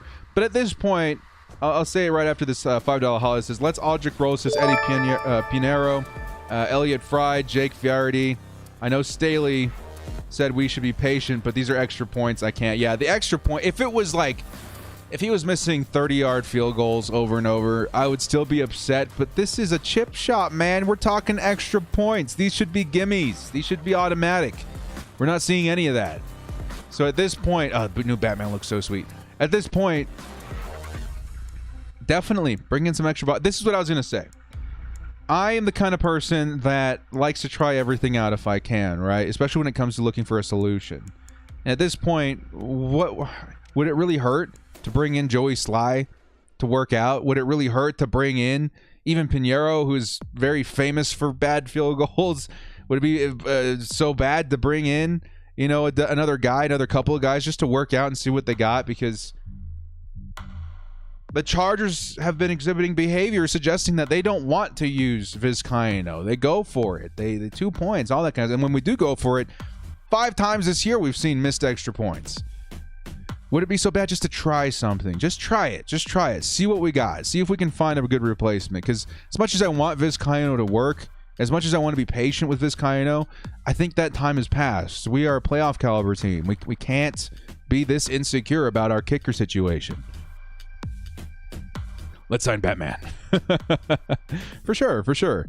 And again, at this point, too, I know he was working out for the Colts last I saw. I just... Maybe even bring Badgley back for a last hurrah with the Bolts. See if he can hone back into what made him so great with the Chargers a couple years ago. I don't know. Josh Lambo not on the team right now. Is Lambo really not on a team right now? I think it was due to injury, right? It was due to injury. If not, I mean, maybe bring him back too. I don't know. We got to take a look and see who's available. But I do think the Chargers ought to take a shot on somebody. Anybody, really. Get somebody in to try and sort this out. Still 6-17. Try to take care of business in this game today. The Ravens do get the ball at half, so allowing a score here would be pretty bad. 2nd and 3 coming out of the 2-minute warning for the Ravens. And here they come. 3 receivers. We're looking at Latavius Murray out there at running back. A stop is pretty necessary at this point. Here comes Lamar Jackson. Falls forward for the first down. They're about 10 yards or so away from Justin Tucker field goal range. So we got to try and keep them contained here. Lambo available. I would love to see Lambo come back too. $5 holla coming in from Ripple Me This. Says solution. We go from 2 from now on. I think that's going to be necessary, definitely.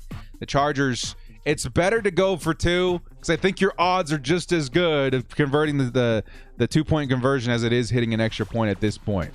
Here we go, man. 1st and 10. Chargers, minute 25 left. I think we're just looking to stop them from scoring on this drive and then try and answer in the second half. Here come the Ravens, and it's Lamar Jackson looking for a target, and it's Joey Bosa getting in there for the huge sack and an immediate timeout by the Chargers. Nice play by the Bolts, baby. Let's go. Big plays. Big plays. Let's go, baby. Let's get it. 99's in the chat. Joey Bosa logs his first sack of the game. Big plays, baby. Let's go. Let's go. The Chargers might find some... Oh, no, they didn't take a timeout. I would have taken a timeout. I thought they took a time. You got to take a timeout, Chargers. That's a huge sack. I would have taken a timey there. Definitely. 2nd and 19. Here comes Lamar, passing one more time. Joey's right back in his face again, and it is incomplete. Intended target was number 11 for the Baltimore Ravens. It's now 3rd and 19 with 24 left on the clock. 24 left on the clock, 3rd and 19. I would have taken a timeout. I don't know about you guys. I would have taken a timeout. You got 2 timeouts. That's a big ask of Lamar to go out there and convert a 2nd and 19, 3rd, especially after getting sacked. I would have taken a timeout. Let's go, baby. Let's go. Nice play. Get in his head. Get in his head. Another big play here. The Chargers probably, unless it's like something like an interception or a fumble, I think the Chargers take it to the half. But 3rd and 19, they need a big stop here. 3rd and 19, here comes the pressure one more time, and Nwosu gets back there. Welcome back, Nwosu, and the Chargers finally do take a timeout. 19 seconds left, 2 sacks in this drive, and they're going to have to punt it away. Chargers with 19 seconds left, probably more around 10 seconds left. We'll have a little bit of time to work with. Ooh, baby, I would have taken that timeout a lot sooner, man. I would have taken that timeout a lot sooner. Still, the Chargers pass rush starting to get somewhere, baby. Nwosu and Bosa. 2 sacks that drive, and the Chargers will get it right back with maybe about 10 seconds left in the first half. Let's go, baby. Why didn't we take that timeout? I don't know. Yeah, that situation, me automatically. I think to myself, he's in a bad situation. I'm taking the timeout right away because they would have probably around 40, 50 seconds to make something happen if they had taken that timeout before. Still, baby, not bad, not bad, not bad. Nice stop. We needed to stop first and foremost. Now, with a little bit of time left, Chargers can maybe do something. If at this point, unless it's like a really short kick, I would just take it to the half. Not bad, though. Hail Mary, I don't know. Maybe. Chargers still have 1 timeout. If they do get maybe a nice long pass, try and get a field goal, but it's Vizcaino. So you're more likely to, 9, 8, 7, 6. They're just going to take it down, aren't they? 6 seconds left. 6 seconds left. The Chargers probably best to just take it to the half at this point and just take the stop as a win right there. Take that momentum in. Not bad. Angry Gamer H-bomb to 81. Maybe the Chargers do take a shot. But I'm thinking that the Chargers at this point take it to the half. Call that timeout. Probably run the clock out. Don't have incomplete pass. We had only 2. Yeah, I mean, at the same time, yeah, definitely. In hindsight, that's probably the better decision right there. But I probably would have taken the timeout because you're down by 2 scores at this point. Still, not bad. Not bad. A good stop right there. They are going to take a Hail Mary shot. It's going to be an underneath pass to Austin Eckler. And Eckler, with 1 second left, is just going to go down at the 50 and just take that as a stat booster going into the second half. Still, baby, not bad. And big adjustments are needed at halftime here, man. Big adjustments needed at halftime. Chargers looking better on offense or on defense, I would say. The turnover by Kevin White, Kazir White, excuse me. The offensively starting to get Austin Eckler a little bit more involved. Mike Williams, hopefully he's back to at least, 99% before coming out of the tunnel. The Chargers starting to sort things out. Will it be enough time, though? I still think so. 6-17, down 11. I think the Chargers got a good shot at this. They just got to play very clean and efficient football in the second half. They do receive in the second half, if you guys missed that. They do receive. Is Williams playing? We don't know yet. I know Kevin White. It's been a long time since we heard the name Kevin White, hasn't it been? It's been a long time. But still, yeah, the clock management, I'm actually not too worried about that. They could have gone either way. That in that situation, maybe safer is better, but still not bad at all. They're up 11, not bad for a shaky first half. That's a big point to be made. With all of the things happening with the Chargers, especially defensively, being down 11 isn't the worst thing in the world. And we got to remember, the Chargers were down a lot worse. They were down bad last week versus the Cleveland Browns, who I think it's undisputed. They have a much better defense than the Ravens do. The Chargers were able to come back and fight back and win that game. We are far from gone in this game, man. It's far from over. The Chargers definitely have a good shot at this. We will talk more about the Charger situation and maybe halftime adjustments after a message from our sponsor, ExpressVPN. Now, a lot of guys come into the chat every single week asking, hey, how are we watching the game? How are you watching the game? How do we get access to the game? Maybe it's blacked out, this or that. This is one of the best ways possible to watch football. This is the way I've been doing it the past couple of years. And finally, I was able to secure a partnership with ExpressVPN to help you guys out in getting access to the games. In this clip, I'm going to show you guys how to do it with the NFL Game Pass. There are other ways to do it as well, with maybe things like Paramount Plus on the cheap, in order to catch the games every single week. Quick $5 holla coming in from Steve says, hey, we trailed last week. We got this. Absolutely, Steve. That's the way to be. The Chargers definitely the kind of team that can come back from pretty much any deficit. They're never out of any situation. Here we go, guys. Here's a quick message from ExpressVPN. We'll be back in about 2 minutes. Today's video is going to be a little bit different, okay, guys? Because we've got a serious problem. One I know almost each and every one of you struggle with every single year. How do I watch football? I simply want to watch football. Okay, let's Google it. I mean, look at this. Why does it have to be so complicated? NBC Sports, Sunday Ticket, Fox. Of course, I could just sign up for satellite TV for like 70 plus bucks a month. Then I could add a sports package with a hefty price tag of like 300 bucks. Wait, no. There's another option, sports fans. One that I discovered last year. One that guarantees I can watch every game I want without the fear of blackouts or channel surfing. And its name is NFL Game Pass. Right, so you're telling me that there's a service that allows me to watch any game I want with Red Zone, NFL Total Access, condensed replays, and NFL original content like Hard Knocks and even more? This is it. This is the answer. This is what I've been looking for. Oh wait, except for one thing. You can watch all the games you want, but not live.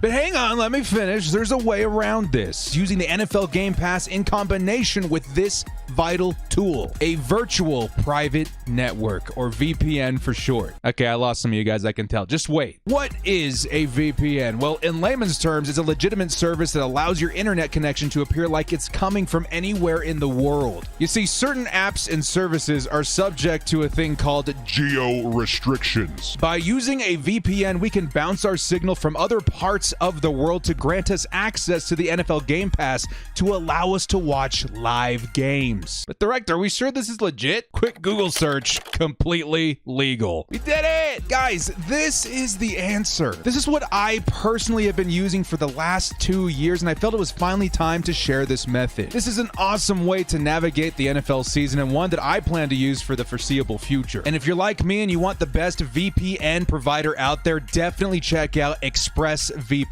I've tried a couple out. This is definitely the best one for streaming live NFL games. Now make sure you guys check out the link in the description to get 3 months off of ExpressVPN. And for a full and easy tutorial on how to set up NFL Game Pass using ExpressVPN, check out my tutorial video link in the description as well. Break the shackles of conformity and experience football the way it's supposed to be. It's football season, baby. No blackouts, no restrictions. Big shout out to our sponsor, ExpressVPN. It's an awesome one-time setup thing. I know it looks complicated on the surface, but you set it up once, you're good to go. I watch it comfortably upstairs on my Fire Stick every single week after we're done with the streams, or beforehand, depending on the time of the Chargers game. I'll be coming out with a tutorial on how to get it on a Fire Stick very, very soon if you guys want to sign up that way. And again, you don't have to go through NFL Game Pass if you don't want to. I personally have the package. I'm good for the rest of the season. If you want to just watch certain games, let's say the Chargers game, you can catch most of the games on things like Paramount Plus. Throw your VPN in Los Angeles and you're good to go. Here we go, baby. We're going into the second half. Halftime adjustments for the Chargers. What are we thinking, chat? What are we thinking the Chargers got to do in order to slow down the Ravens offense, specifically on the ground? The Chargers showing more moxie in the pass rushing department, with Joey Bosa and Nwosu logging sacks in the last drive by the Baltimore Ravens, perhaps getting that boost, a nice little boost and shot in the arm for the Chargers pass rush could help in those situations. Flush Lamar Jackson out and try and get a guy out there like Derwin James to clean up Lamar Jackson to prevent any yards on the ground from the quarterback. As far as Vizcaino, I'm seeing a lot of comments about Vizcaino and the kicking game. Certainly going to be something that Brandon Staley has experience with already. We're going to see a lot of two-point conversions, a lot of going for it in field goal situations because of the lack of confidence in Vizcaino. We need to survive another week with a Vizcaino situation and maybe look to bring in some different people in the coming weeks. I'm hoping the Chargers are starting to gear in that situation, or gear in that mentality after this game, because we're 6 weeks into the season. The Chargers, at this point, I think we got a good sample size of what we got at kicker. We got to sort something out. It's going to become increasingly difficult to make it into the playoffs and make it deep into the playoffs with a kicking situation like the Chargers. Sign destroying. I'm going to see that all day long. I know destroying would be hilarious and maybe even effective for the Chargers. Missing kicks deflating as heck. Yeah, can't keep the kid. Unfortunately, that's kind of where we're at right now. Everybody missing Money Badger at this time. Money Badger, the last I saw, he was on the practice squad for the Indianapolis Colts. Not quite sure if they signed him to the active roster. If he's still out there on the practice squad, I would at least look in his direction as maybe a comeback for the Chargers. But it's always a little bit awkward bringing back somebody that you cut during the offseason. Still, at this moment in time, might be the move. It might actually be the move. Jake Verity, possibly. There are options out there, but again, it's very hard to find a consistent kicker. I think if there's one out in the market, they were signed during the offseason. Still, at this point, I would say anything's almost better. At least try it, right? I said this during the game. At least try it, right? Bring in some bodies to work out. At least try it, Chargers. We need some desperate help out there. Akeem Hicks looking real nice too. Yes, again, if you guys didn't catch it, we put out a midweek video this week about the top 5 players the Chargers could bring in to help this team immediately. And on that list, we did have a kicker, and we did have Akeem Hicks as the number 1 player we should go after. The Chargers did target Akeem Hicks for a trade this offseason. It didn't quite develop. Now that we're getting close to the trade deadline on November 2nd, it is definitely possible the Chargers try it again to bring Akeem Hicks onto the roster. How much would it cost? I don't know. He has $10 million left on his contract. If the Chargers want the Bears to eat a good portion of that contract in order to make a trade possible, we might be looking to somewhere between a 3rd and 5th round pick in order to get Akeem Hicks on the roster. But given the situation for the Chargers, the playoff situation, I think it would honestly be worth it at this point. We need to get some help in this run defense going forward. Chargers take a page from the Cardinals, grab a veteran kicker and a veteran defensive lineman who want to win. Absolutely. The Cardinals definitely trending in the right direction. The Chargers, I think we're trying to massage and feel out the situation the team would be in the first season with Brandon Staley. Now that we're in a situation where it's like more than likely the Chargers could be going into the postseason, we need to find some solution at these gaping holes. There are big holes at run defense. There's now starting to develop a hole at middle linebacker and maybe a hole on the right side of the line along as kicker. So I think we need to address at least a couple of these situations before we move forward, because the longer we let that hole sit there and fester, the bigger problems the Chargers are going to have getting into the postseason. But still, we got some time to figure this out. The trade deadline coming up in a couple of weeks. Maybe the Chargers decide to make a move. Byron Levia says, last drive shows that our DNs are going to get more sacks because the tackles are getting tired. Fire Volcano. Bring back Lambo Badgley. Maybe even let Ty Long kick some too. Yeah, I think at this point the Chargers understand what their kicking situation kind of looks like. Denzel's hurt every week. Did he get hurt with the Panthers today too? That's too bad, man. We definitely don't want to see a former Charger get hurt. The chat is making this channel unbearable. I'm sorry, man. You can only really control yourself, right? And I feel like when people come in and you let them affect your own energy, I think that's also, honestly, if I'm talking real here, that's as much as you as it's on the affecting members of the chat. And we'll try our best to keep the optimism here, but really it comes down to you and your personal energy and your control over your own emotions, right? It does suck to have people screaming and, negativity and stuff like that, but control yourself and continue to bring in that positive energy. Positive energy and optimism can be contagious, right? And I feel like that's something I try to present on this channel. Stay positive. I almost gave this exact same speech last week when the Chargers were down against the Cleveland Browns. Bring that energy back, man. I know it can be discouraging and all the above, but control your own energy. Bring it into the chat. Bring in that positive energy. I do feel like I believe in auras and I believe in positive energy. We can honestly create a shift in the chat, at least in the energy we have on this channel. I'll continue to bring mine. You guys bring yours. We'll have a good time here. That's all about football's meant to be fun, right? If you're not having fun, then what's the point? Have some fun with it. Even in these situations, right? This is still a really, really good game and a really good matchup, and the Chargers are putting up a good fight. It's far from over. We still have a whole half left to play, and the Chargers have proven they can come back. Bring that energy back, baby. Let's get it. Let's get this done. Let's read some of these super chats while we're at it. 8 months for Martin Trio says, y'all ready for a crazy ride in the second half? Let's get it, Chargers. can win this. Yes, absolutely, Martin. Thank you so much. Bringing that positive energy into the chat. Luis says, these missed kicks are killing me. Got to step up. Run D. Can't look lost in the second half. We got to get this. Bolt up. Much love, director. Absolutely, man. Adjustments are required.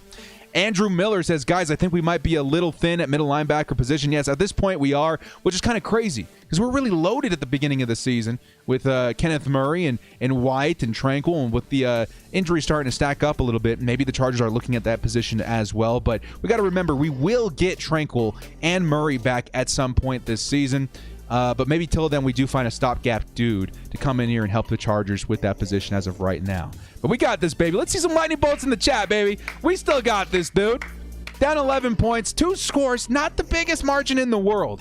And the Chargers, once again, dude, versus the Cleveland Browns, I think we're in a worse situation. We're the team that put up 26 points in 1 quarter. We got a whole half left of football left to play. We got this, baby. We got this. This chat turning into a campaign ad for destroying to the Bolts. Envy says, yo, this is a fantasy first. Is Zach Ertz going to play twice? I don't think he's eligible to play on Sunday if he did play Thursday. A very rare circumstance that we see that even addressed. I do not think he's playing Sunday because he's not eligible to play until the following week. But good question out there, Envy Talent. Good question, good question. Let's see if we got any time here. Let me see. I'm going to pull something up here real quick. Let's see if we got time. Let's see. It would be Sleeper. See if we have time to grab a quick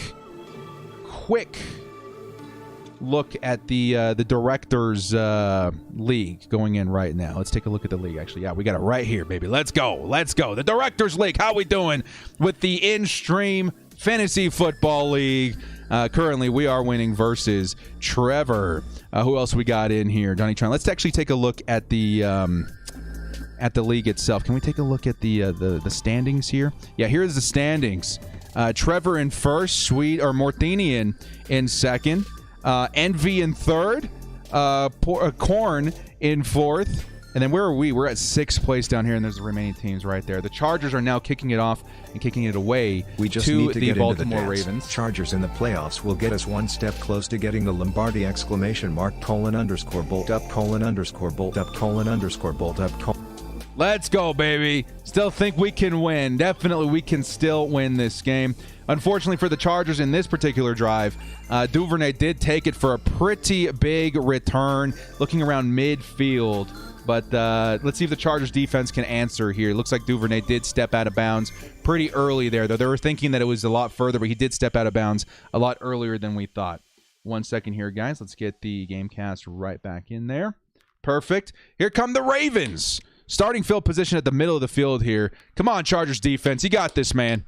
Midfield, the Chargers going to need some big plays here. Maybe another turnover would be pretty huge. We've seen a potential for a recovered fumble already and a interception. Here comes Latavius Murray breaking 1 tackle. Takes it down from maybe 5 or 6 yards. It's going to be a second and medium. Stay frosty, chat.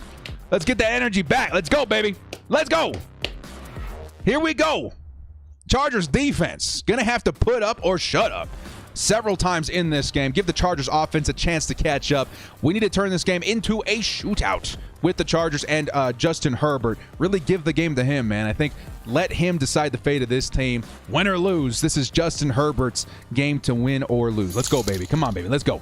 Let's go. I'm seeing those lightning bolts, seeing Big Bear. Let's go, baby. Let's get some numbers in there, too, man. Put your favorite number of your favorite defensive player. Here comes Latavius Murray, tripped up, picks up maybe 1 yard. It is a 3rd and short situation, 3rd and short.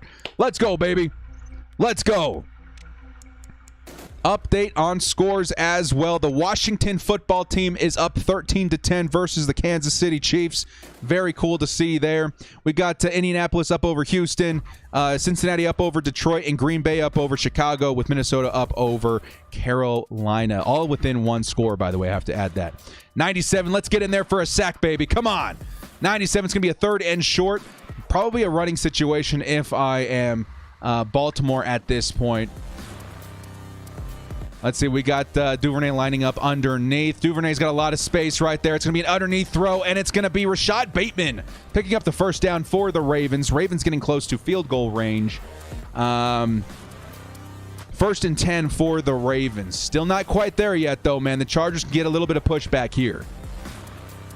Let's get some big plays out here, man. We need Nwosu. We need 97, 33, 42. Nwosu's already got a sack. It feels like Nwosu is the guy versus Lamar Jackson. Well, let's get him another sack in here. Maybe even another strip sack, right? Like in the playoffs a couple years ago, that would be pretty hot. Here comes Lamar Jackson, 12 for 16, 99 yards and interceptions. The Chargers have been doing pretty good at containing him through the pass. Here comes, I think it's Freeman who picks up about 5 yards. It's going to be a second and medium once again. Let's go, baby. Come on. Let's get a sack. Let's get a fumble. Let's get an interception. It's time to make a difference here, Chargers defense. 2nd and 5. Ravens lining up. Come on, baby. Let's get that. Number 33 is in the chat. 97's in the chat. Here comes the Ravens one more time, and it's going to be Freeman one more time. He's going to pick up maybe the first down. I think he's a little bit short. It's going to be 3rd and 1. 3rd and 1. The Ravens getting in this mentality of constant running, as they should be, up 2 scores. And the Chargers struggling against the run, trying to milk maybe a little bit of that clock in the second half. But that does open up an opportunity for the Chargers to get a stop. We've had to see all downs used so far by the Ravens in both first down conversions. Maybe the Chargers find a way to get it. Come on, baby. Let's get a stop right here. 3rd and 1. This would be huge. Again, maybe another rush here. I'm actually a little bit worried about Lamar Jackson maybe taking it himself in this particular situation. 3rd and 1. Chargers loading the line. And here come the Ravens. It is a handoff, and it is... Oh, with the second effort, looks like they might have gotten it. Rolling and twisting and contorting his body. Looks like the Ravens did pick up the first down. Very, very close and good effort by the Chargers defense, though. It's a 1st and 10. And we are in field goal range for the Justin Tucker team. Here we go. And there is a Baltimore Raven down. Looks like an offensive lineman. Very close, though. Very, very close for the Chargers here. Good second effort there, I think, by Freeman to twist his body and contort his body for the first down. Ravens lineman is down, trying to find a number. See who it is. See who it is. I know the Ravens were already down bad a little bit on their offensive line. Ronnie Stanley was injured before this game. Hopefully that player is all right that we're seeing now. Let's see. It looks like B. Bozeman was injured during the play. B. Bozeman. Hopefully he's all right. Yeah, we're all good. We're all good. We still have time. Yeah, we need Asante to make a big play. Yeah, Asante, kind of quiet. Did get benched last week. Gave up maybe, I think it was the PI that was kind of the last straw or whatever. I think we are overdue, right? Asante Samuel Jr., maybe we need to see another pick for the rookie. Will be very, very big for him. Need a turnover, need a sack, need something from the defense, absolutely. Last time we saw this situation, a big sack by the Chargers. Hopefully we see something like that again. Let's go defense, knock them out of field goal range. Yes, we need to push them back. We need some pushback in this drive here. We're just waiting for the injury timeout to conclude in just a moment. But I'm thinking the Chargers definitely need a turnover in this half. At some point, we need a turnover. Start that peanut punch exercise on the sideline, you know what I mean? Get that ball out. Get that ball out. We need to flip field. We need to flip the field for the Chargers. We need a sack. Definitely, we need a sack. Need some good blocking, all it is. Yeah, we definitely need some help in the trenches, too. We've talked a lot about this this last week. Need some help in the trenches. Definitely going to continue with that. Hey, Director, second half is when we play the best football. We got to believe. Positive strike. Let's go. Yes, Ralph. The Chargers are a second half team as of right now, which is great. That's kind of football team you want to be. Come out strong in the second half and put up a big difference versus a close game like what we're seeing right now. 2-score lead, yes, sir. Might turn. It would still be a 2-score lead with a field goal here, so the Chargers aren't out of it yet. We need to get a pick. Yes, we need to get a pick six. We need to force something defensively to stop the Ravens' momentum. Absolutely, absolutely. Everybody's saying pick six. Everybody's saying pick six. Yeah, we need a pick. We need a pick. Let's get that pick. Put that energy in the chat, baby. Let's go. Let's go. I love it. I love it. I don't think it's I don't know. That's not trolling. We're trying to put an energy into the universe, man. Would love to see a pick here. Would love to see a pick here. Brad Bozeman. What position did he play? It just says offensive line. Okay, he's on the sideline now. Looks like he's all right. Here come the Ravens offense one more time. Got to get a stop. Closer to the end zone they get, the tougher it's going to be to score. The Chargers have been pretty good in the red zone. Here comes the pass rush, and it is Derwin James in the pass rush, but he gets the pass off, and it is Rashad Bateman with the first down, but ooh, dude, Derwin James really, really close to a sack right there. Really, really close to a sack right there. Still 1st and 10 for the Ravens. Chargers will get a chance here to stop. You gotta keep them to field goal here, man. Keep it within 2 scores. Keep it within 2 scores. It's an automatic field goal when you got Justin Tucker on your team, and at this point, that's probably the best case scenario for the Chargers in this drive. You got to get a stop. 1st and 10, Ravens. Come on, baby. Let's get a fumble. Let's get a pick. Let's get something to get some momentum for the Chargers. Here comes Devonta Freeman pushing. Lots of broken tackles that play. He's going to pick up about 8 yards. It's going to be a 2nd and 3. A 2nd and 3 for the Ravens, who have milked 5 minutes off the first quarter, or the third quarter here in the first quarter in the second half. Here comes the 2nd and 3 play for the Ravens. Likely going to milk it all the way into the 9-minute margin. Asante Samuel needs to come through. Yes, he does. Yes, he does. We need it. We need it. Come on, baby. Come on, Asante. We got to force a passing situation. Get the Chargers out there. 2nd and 3.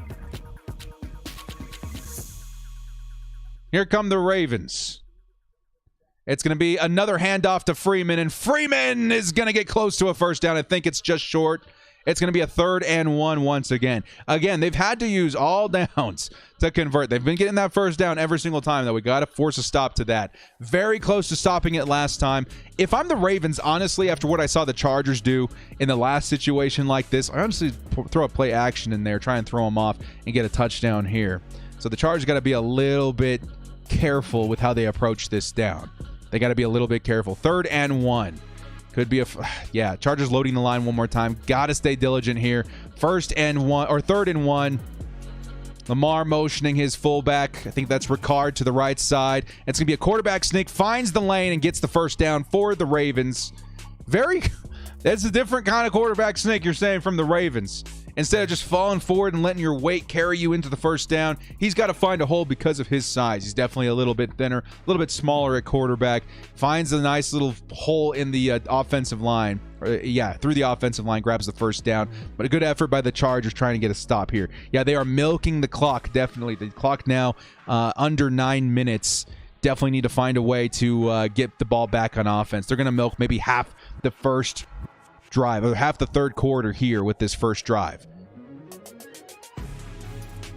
1st and goal, Ravens. Again, another handoff. This time, Le'Veon Bell gets stopped by Nwosu at the line of scrimmage. No gain. It's going to be a 2nd and goal.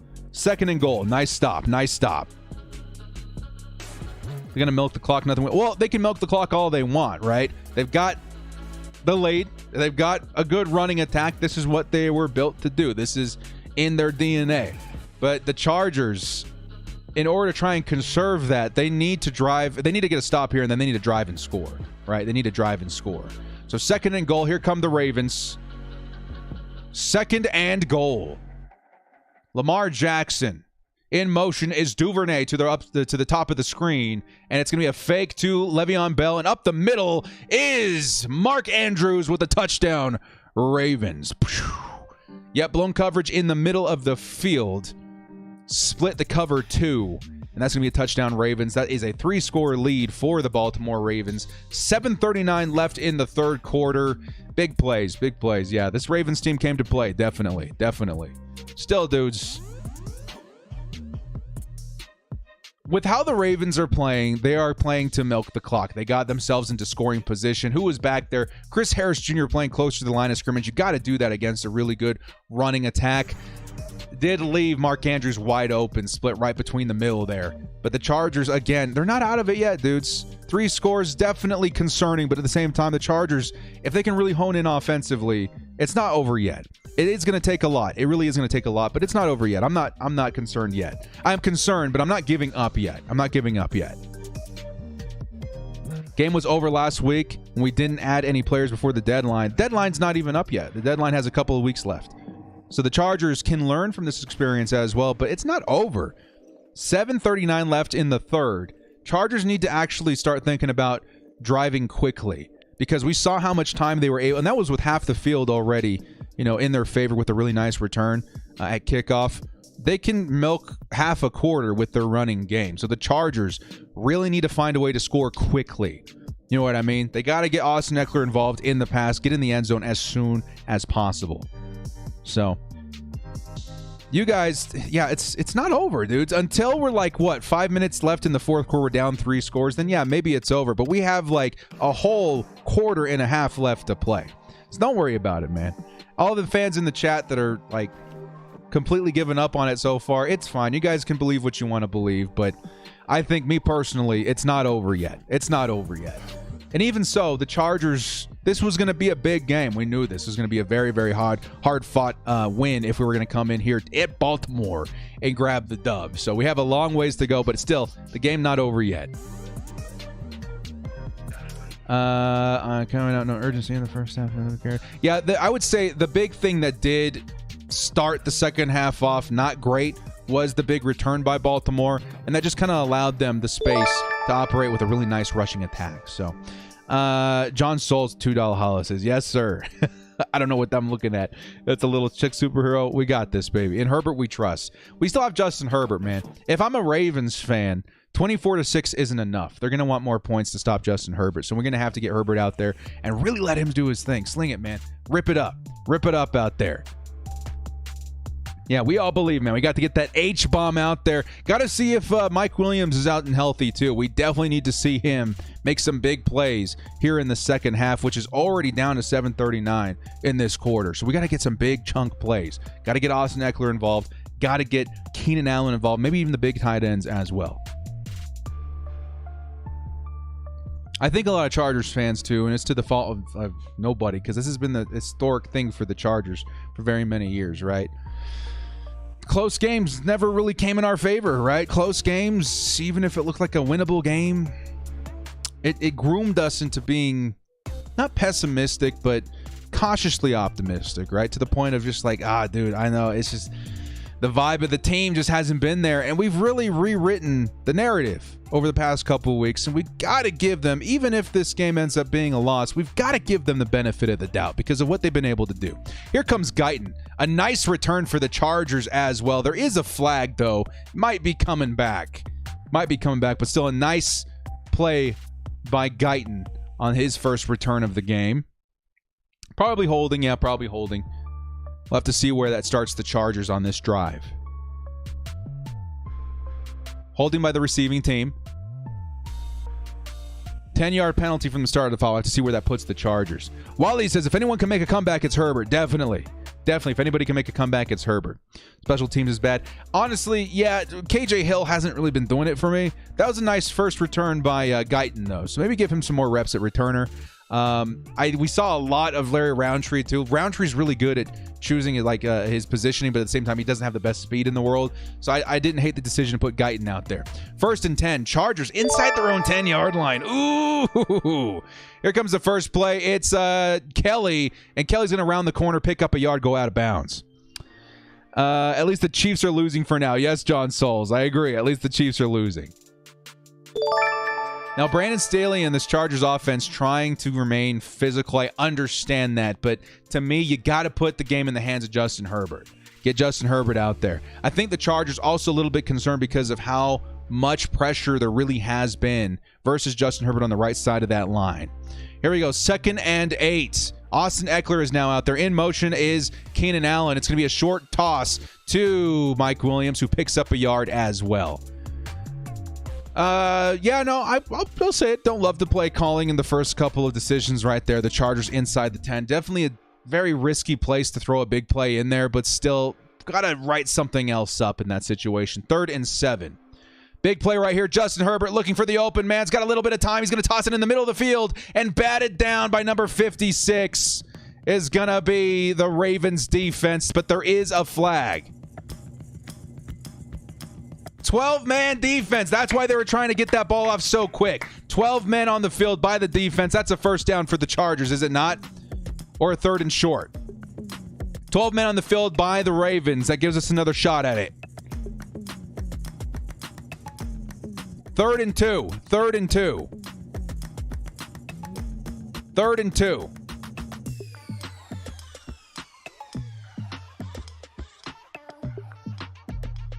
Looks like Marlon Humphrey's been the primary corner on Mike Williams, which definitely has been paying dividends to the struggles this game.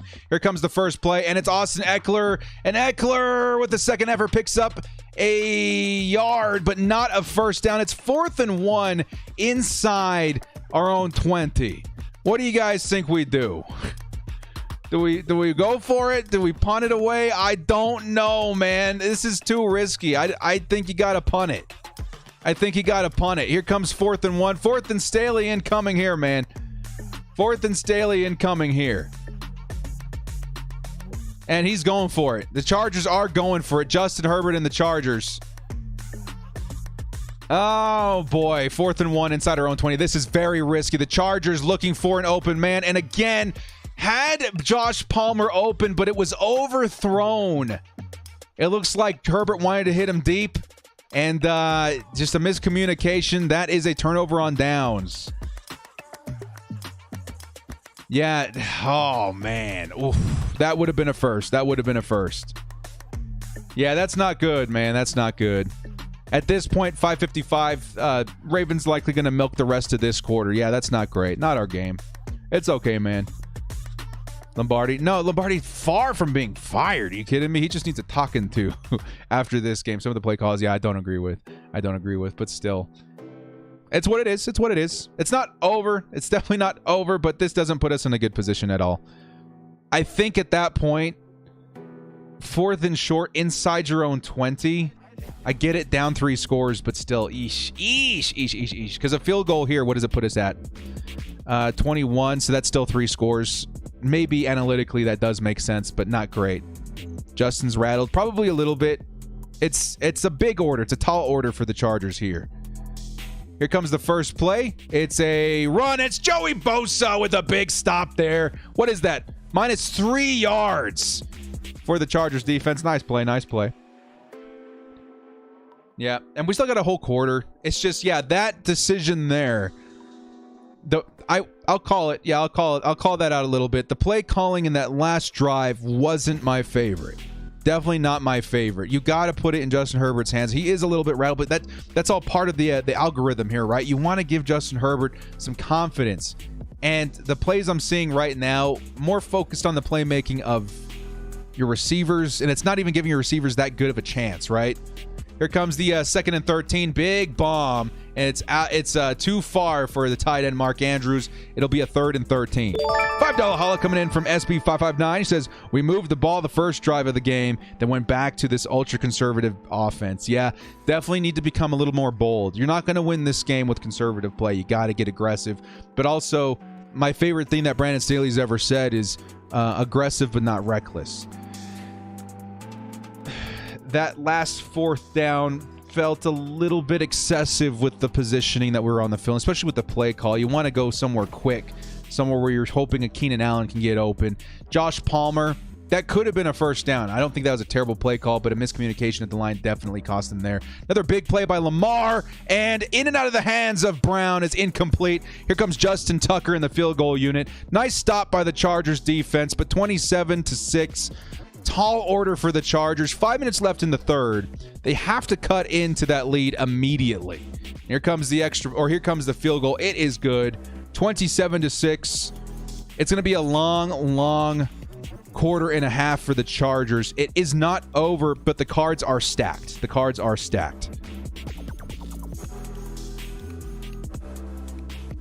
Yes, sir. These 1st and 2nd down plays are not great. Yeah, again, it seems like the Chargers really experiment with their first downs almost every single drive. Very close to being blocked, by the way, just that last kick. But they need something more dialed in versus what the Ravens are throwing at them. A lot of pressure. Quick update from the Kansas City and Washington game. Washington missed a field goal, it looks like. It's still 10-13 Washington at this point, though. We can hope that the Kansas City Chiefs do fall in that game as well. Have a long season, can't say anything just because of one game. Yeah, for sure, dude. If we gave up after the game versus the Cowboys, it'd be a whole different season, right? But it's still not over, right? 5:02 left. Chargers able to get a stop there defensively. If you're Brandon Staley, and I said this, the middle of the last quarter, you got to start airing it out like crazy. You got to give it to Justin Herbert and say, hey, make something happen. We are down bad. Down 21 points. That's 3 touchdowns bad. You got to find a way to score. The defense is starting to sync up a little bit. That was a tall order to stop Lamar Jackson, giving them the ball at the 20-yard line, at our own 20-yard line. They're starting to step up a little bit. The offense needs to become more aggressive with the play calling. I don't like seeing the conservative play, wide receiver screens. Like to see something bigger. Definitely something bigger. So this was the fear, no real depth on defense. No, the defensive depth isn't terrible. It's just we've been getting hit at the same spots, right? So we've been getting hit at defensive line and linebacker pretty hard. And right now we're starting to show the line. Because honestly, I was feeling like the middle linebacker depth was one of the best on the team. Having White, Tranquil, Murray all out there, very, very good. It's just circumstantial that the injuries have been happening at the same position where it's starting to get a little bit ugly. Because once we get Tranquil and Murray back, we're good. We're more than good. But as of right now, for this particular game, definitely not great. Joseph is old. He is, but he's still really good. He's not the same Joseph from before, but he's still really good. Not the Joseph of the Vikings, but still really, really good. And I think you could say the same thing if we went out and got Akeem Hicks. He's also old, but very, very good. You put them two together, not bad. Not a bad interior defensive line. Kind of expected going into the bye 4-2. It's possible, but honestly, guys, you take a look at some of my early predictions for this season. Being such a front-heavy, front-loaded season for the Chargers, at least for schedule, I was thinking if the Chargers got out 3-3, we were looking at a solid 11-6 season, and that already has been surpassed even if we do lose this game. So the Chargers are still in a good position, but they need to fight. If they can somehow come back and win this game, holy cow. Holy cow. Again, the cards are stacked, but it's not over till it's over. 4-2 with a front-loaded schedule is still pretty good. Yeah, definitely, Joe Carroll, definitely. But we need to learn a lot from this game. I'm seeing a lot of situations where I'm hoping to see different play calling offensively. Defensively, we've looked better than expected, given the situations we've put them in. Because 2 failed 4th downs is not great. Here comes Justin Herbert. He's going to sling it a little too high. No, just off the fingertips of Jared Cook. Would have been a 1st down. 2nd and 10. Here we go. The offense definitely out of sync a little bit. Definitely out of sync a little bit. Going to take a look at this play one more time. Justin Herbert. No, they're showing replays of the Ravens defense. Come back to that in a second. But it looks like it was off the fingertips of a Jared Cook. Yeah. We need a scoring drive really bad. Really, really bad. Come on, Chargers. Let's do this. 2nd and 10. Play action. And it is, once again, going to the tight end. Tight end can't bring it in. 3rd and 10.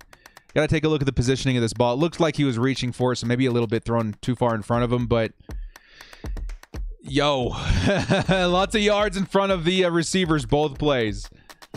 Here we go, baby. 3rd and 10. 3rd and 10. We aren't playing today. Yeah, it's been a struggle. It's been a struggle. But every team's going to face that. The Ravens, for heaven's sakes, lost to the Raiders. So, I mean, everybody has a game like this. 3rd and 10.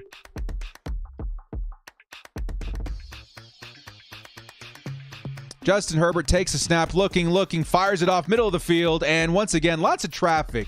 The Ravens, if anything, very diligent in their middle of the coverage, in their hook zones in the middle of the field, right? And that is forcing the Chargers in a lot of bad situations. But you got to expose the sidelines. You got to expose them up top if they're going to be committing resources to that area of the field. But that actually looked like another drop upon replay. It looked like he was threading it, but upon replay, it looks like another drop by Jared Cook. That's 3 drops. 3 drops, back to back to back.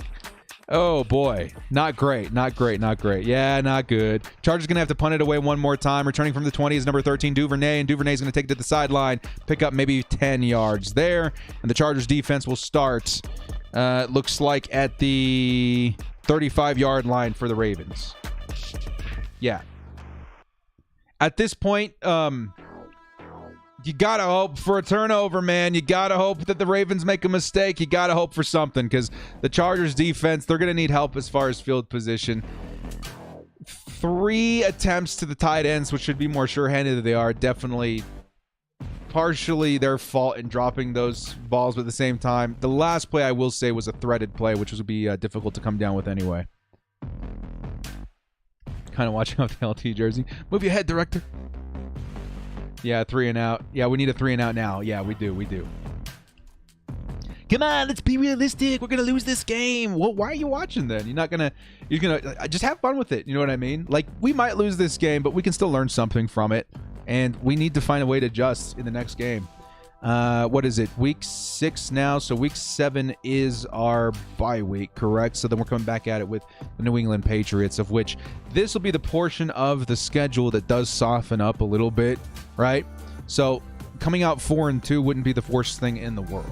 Definitely not the worst thing in the world.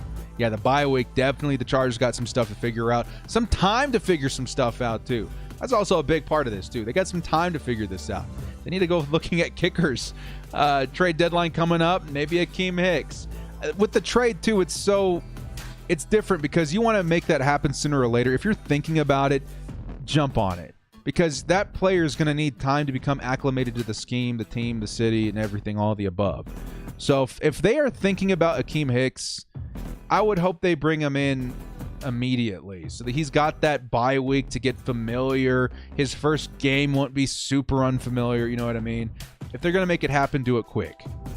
Ashton, Joe Lombardi's play calling has been terrible this game. I'm not going to defend it as much this game because, yeah, there have been a lot of mistakes, but there have been a lot of drops too. And just, every once in a while you got yourself a bad game, but 4:40 left in the third. The game slowed down tremendously after wiping out half of the first quarter. It slowed down a lot. You can expect the Ravens back out here to milk the rest of the third quarter.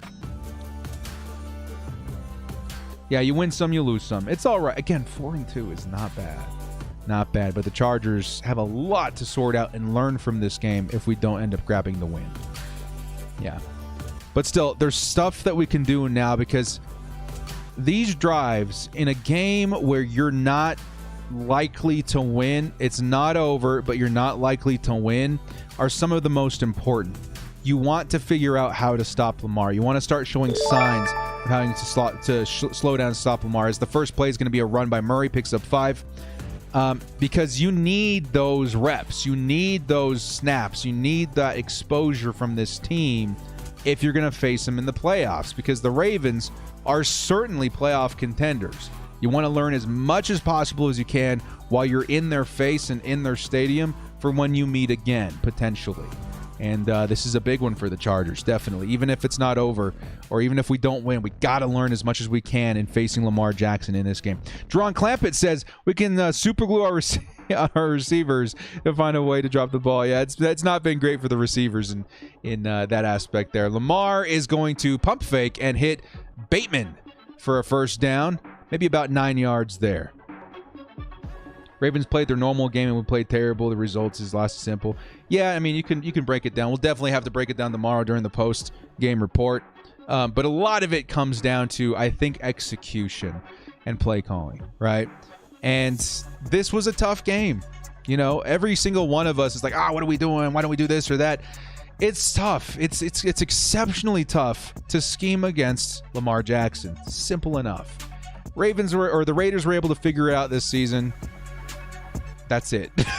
Everybody else definitely struggling. It's okay.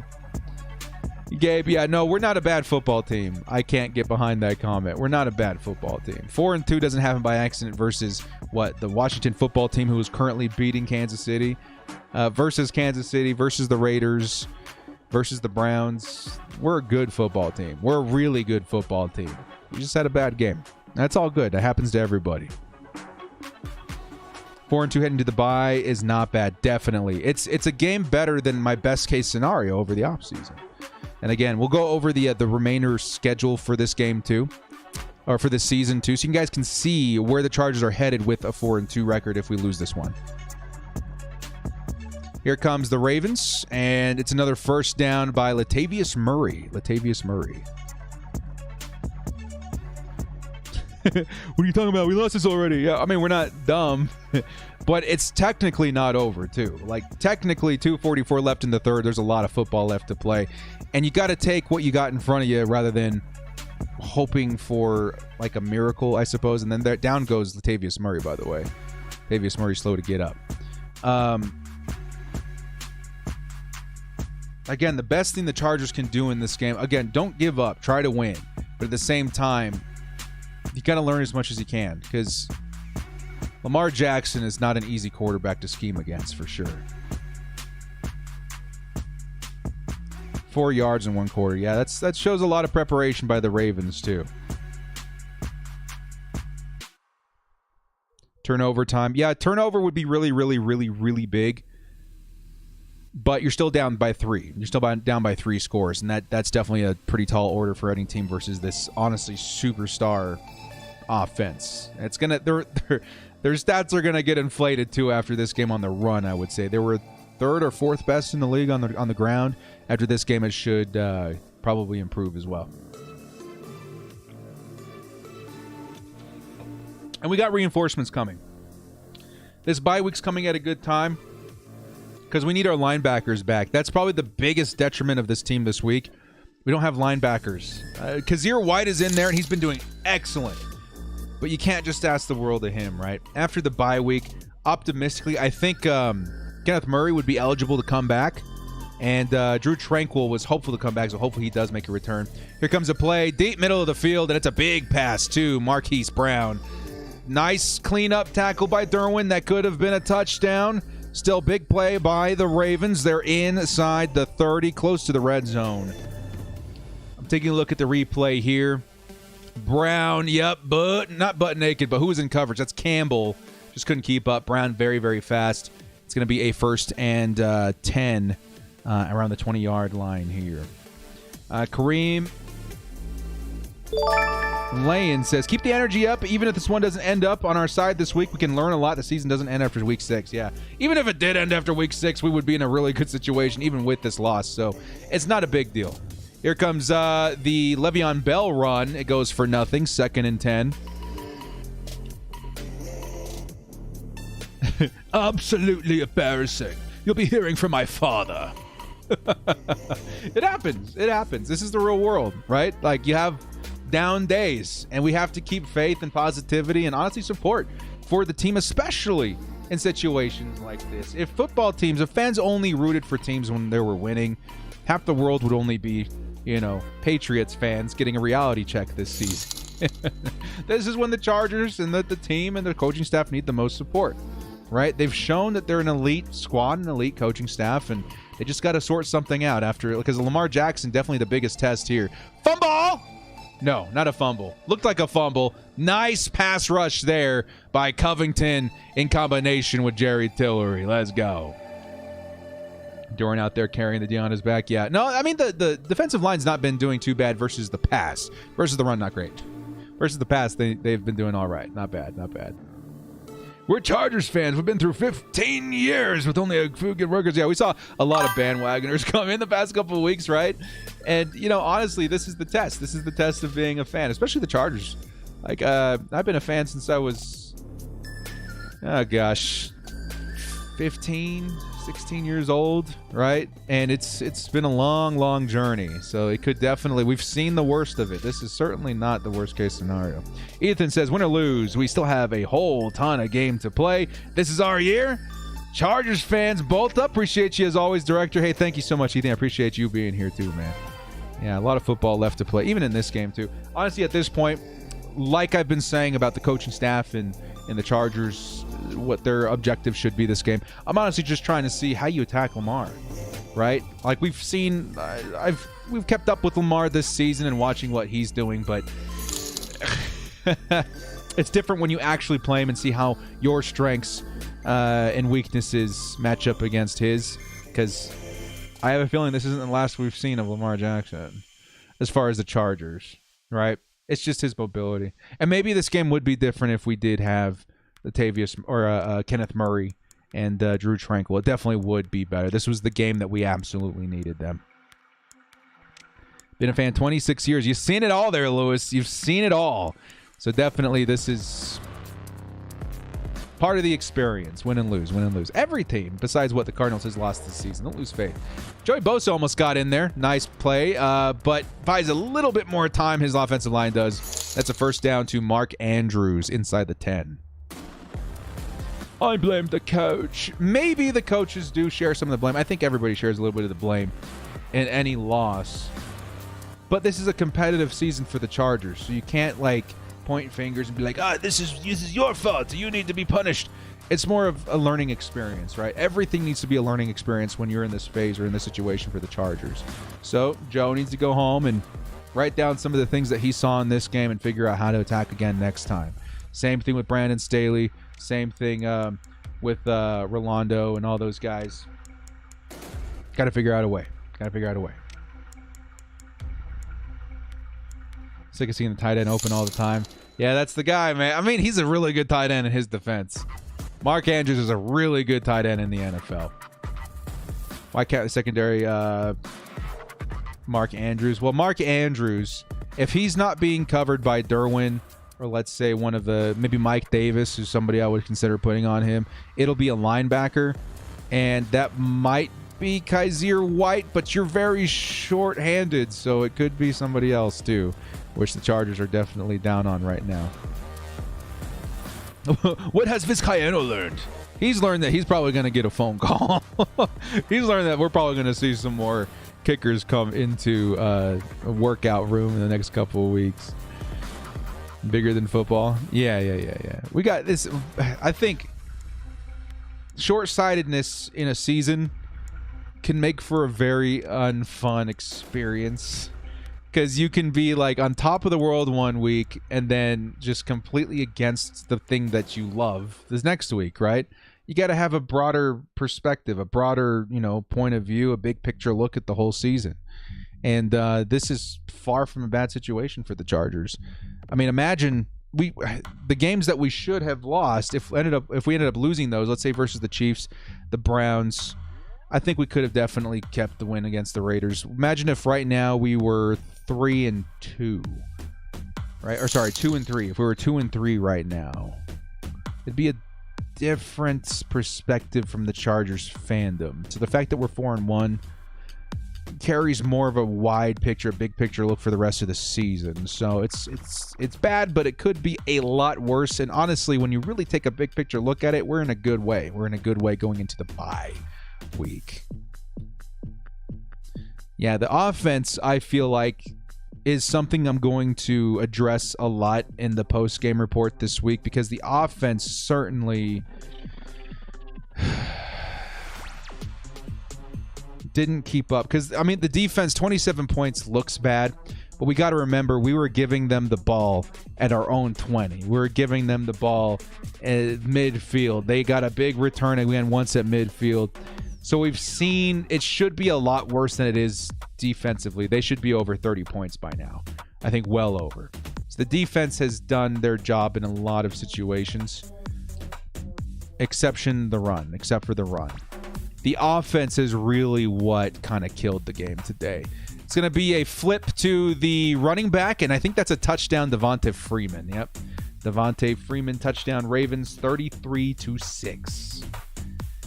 Yeah. Look like somewhat of a quarterback option right there. He could take it. He flips it back to Freeman. Freeman takes it in untouched, pretty much. And that's a score right there. So, yeah, the Chargers are likely going to lose this game. Still a quarter left to play. Got to fight back. Got to find a way to put up some points and figure out how to score. I think the biggest thing for me is figure out how to score on the Ravens. To me, before this game, I knew it would be through the pass, right? The receivers are having a big problem holding on to the ball. A lot of Butterfingers out there today. But the Chargers also, I think, a little reminiscent of the Anthony Lynn days, a little bit stubborn in keeping the game physical. And I think they sacrificed too much with that philosophy, right? Keep the game physical up front. Make sure that you match the physicality of the Baltimore Ravens. But the Ravens are on a different level when it comes to physicality, right? The Chargers are on a different level when it comes to efficiency through the air, whereas the Ravens are a bottom 3 team in efficiency defending against the air game. So in my opinion, I would have scripted this game a little bit different if I were the Chargers, all right? Remind me again why we run the ball. That's what I'm saying, Hugo. We should run the ball, but not in sacrificing, your best chance to win, which is through the air, right? So, good game by the Ravens, though. You got to give it to them, dude. 34 points.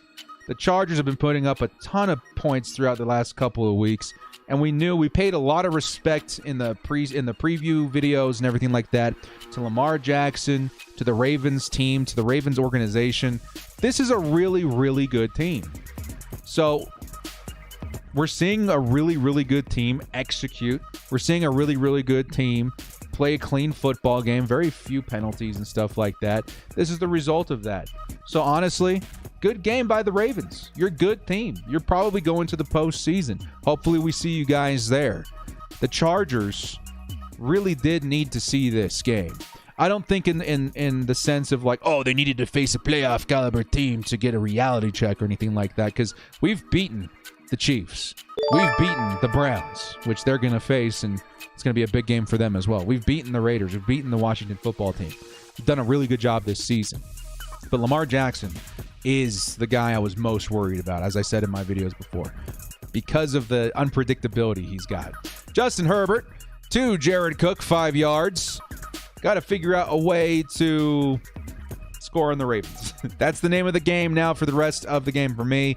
Figuring out the Ravens. How do we figure out the Ravens for if we do see him again? All right? If we do see him again. So we're losing today. It makes more upset. The Chargers aren't putting up a fight. I think it's less of putting up a fight because obviously the players want to win and the players are playing hard, but the Ravens have a really good defensive scheme, especially against the run. Now versus the pass, that's where I'm trying to expose the Ravens a little bit. Here comes Keenan Allen. Nice reception, first down Chargers. But the Chargers just haven't figured out the way that the other teams have been putting up yards versus the Ravens. And it's just a little too late now. Now we're catching the ball. Yeah, now we are. So I got to figure out a way. It's a learning experience from here on out, though. But I got to say, man, this is football. And we're all here to have a good time, watch football, experience football. The Ravens are a good team, and I'm impressed, and kudos to them for what they've done today. Here comes Justin Herbert. Here comes the big deep ball, and it is. Who is it? Mike Williams. No, Keenan Allen. Keenan Allen with the big first down right there. The Chargers now starting to get some momentum on offense. Again, it's too late, but still, it's nice to see something starting to work against the Ravens, who might be softening up a little bit due to the situation they're in with the 3-score lead. 4? 3. Right? 4.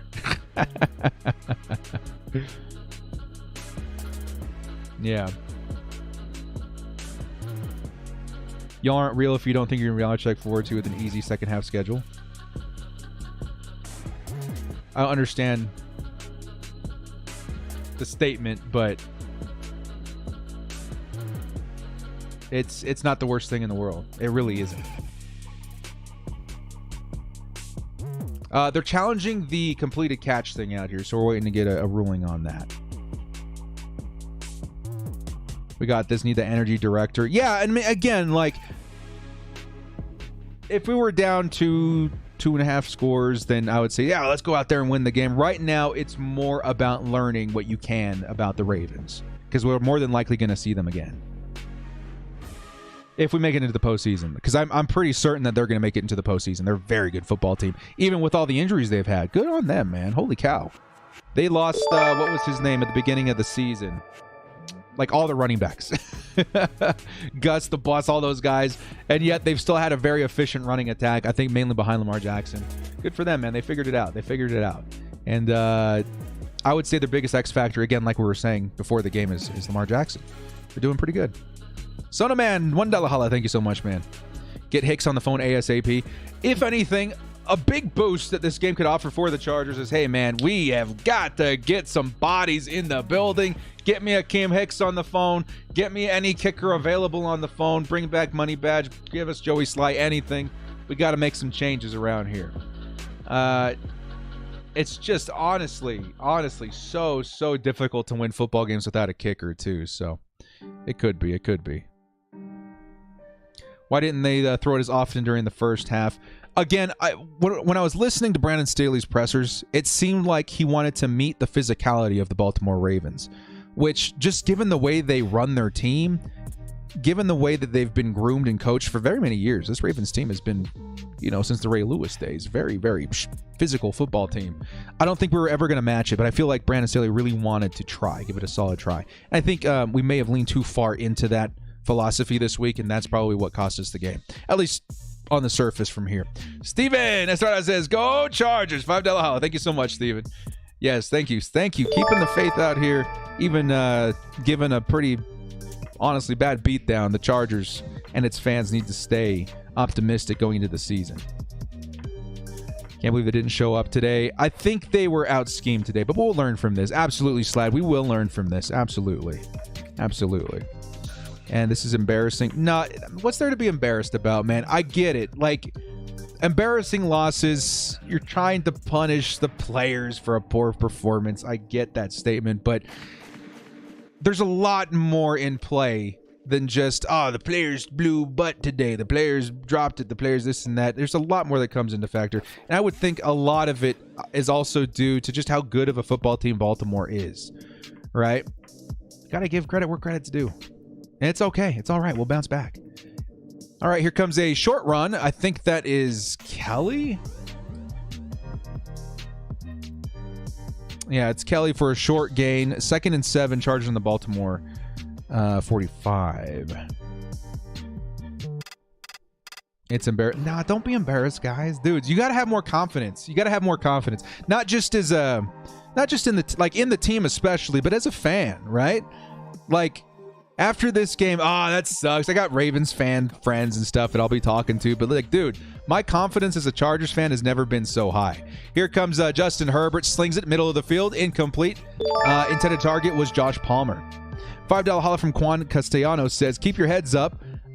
We are ahead of what anyone thought we would be. 15-2 doesn't sound bad at this point. Both up absolutely doesn't sound bad. Rick Monterosa says, I'll take the blame for today, everyone. I didn't wear the lucky streak. Oh, Rick, Jersey. Sorry, everyone. No, but next week, man, don't miss. Or after our bye week, don't miss that. 3rd and 7, Chargers. Again, trying to massage out this scheme, trying to figure out how to score on them. Here comes Justin Herbert, another big pass, and it's another comeback route. Who is that? Number 15, Jalen Guyton with the big pass right there. And the Chargers trying to make something out of this quarter, point-wise. Not too bad. Director, can you move your head a bit? Oh, sorry, man. Am I in your way? So it says, why is everyone panicking? We'll grow from this. Yeah, dudes, everybody chill. Yeah, chill. Like, everybody chill, man.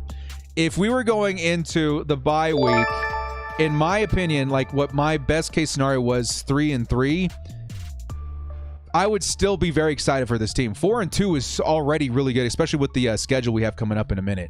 It's going to be an underneath throw. Who is that? 82? That's Steven Anderson. That'll be a loss of 1 on that play. Mauricio Barron says, what we drop 4-2, our schedule gets lighter. We get a bye week. We get healthier. Trying hard to look at this at the bright side. That is the bright side. We'll definitely be going over that here in just a minute, right after the fourth quarter concludes. Former San Diego, Mission Valley, now DC, Baltimore area. Live stream, thumbs up. Thumbs up to you too, my man. Thank you so much for coming in here. Appreciate you. Move your chair slightly. That's the point. I don't want to get flagged. We don't want to get in trouble as we can continue these live streams every week. Here comes Justin Herbert on the outside, and Keenan Allen. We're not sure what the PI is on which side. It might be on the Chargers. Hey, thank you so much there, Johnny. Appreciate you. We needed this loss since the game against the Cowboys. We should have won. Still bounced back even after the bye week against the Patriots and Halloween. Yep. We'll be good. PI on the Chargers. It's going to be a 2nd and 21. Oof. Lots of drop passes. Yeah, we did see a lot of that today, too. Switch to the Chiefs. As far as the game, what's the score right now? Chiefs versus Washington. Chiefs are up 24-13, so the Chiefs likely win that one.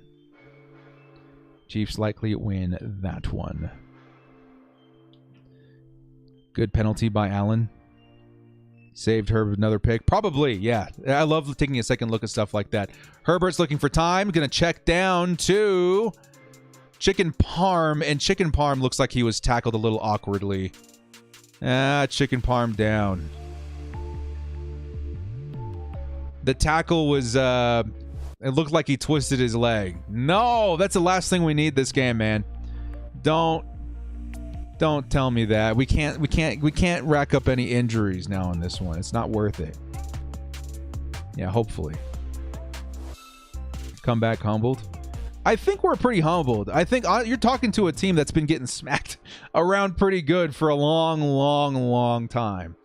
I think the Chargers, if anything, needed more confidence, especially the team, the mentality, the culture out there. They needed a lot of confidence, which they've been garnering. They definitely have. This game is more of a strategic view at what the Chargers need to become to stay playoff contenders. Here comes a flag, and the Chargers do I don't know if they convert, but they do get complete the pass. A very nice pass there. I have to see what the flag is, though. Jose, 11 months. Thank you so much, man. Appreciate you. Here comes the flag.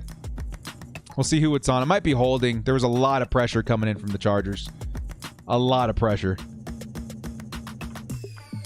It looks like it is. Yep, 3rd and 26 coming up for the Bolts.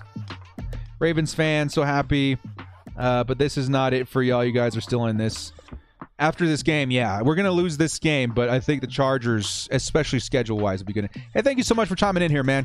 Some chill Ravens fans out here. Some sportsmanship. You love to see it. We saw a lot of not that earlier.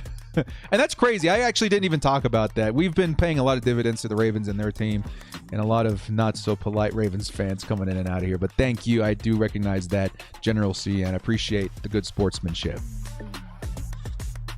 Program, how to donate. There is a super chat button in the chat if you take a look at that. The Chargers almost converting a 3rd and 26. It'll be 4th and 26 in a punt situation here. Thank you so much, though, man. Yeah, love the sportsmanship. Good. Yeah, because, I mean, honestly, the Ravens, unless we see you in the playoffs, we rarely get to play you guys anyway, right? I don't think there's too much beef between the Raiders and the Ravens. Or, sorry, the Chargers and the Ravens. Underthrow ball by Herbert. Yeah, probably a little bit. But it's one of those games, right? It's one of those games. I think it's our job as fans, man, to, like, shake this off, right? Because we don't, like, especially if... I'm going to call out some people, okay? If you're a fan that wasn't very vocal until we started our winning streak, right? You know what I mean out there, right? It's very important that we continue the support through a loss as well. Otherwise, it comes off a little, favorite villain of the Batman franchise, Two-Face. You flip that coin, who gets the gunshot? No. You got to stay positive. You got to stay behind your team. Because, I mean, I'm not calling anyone a fair weather fan, but I think that's really where the franchise needs the most support, right? When you come off a game like this, they got to learn from it. But they need the fans to back them up, especially in a season where we're starting to see a bit of a home field advantage for the first time in a while, right?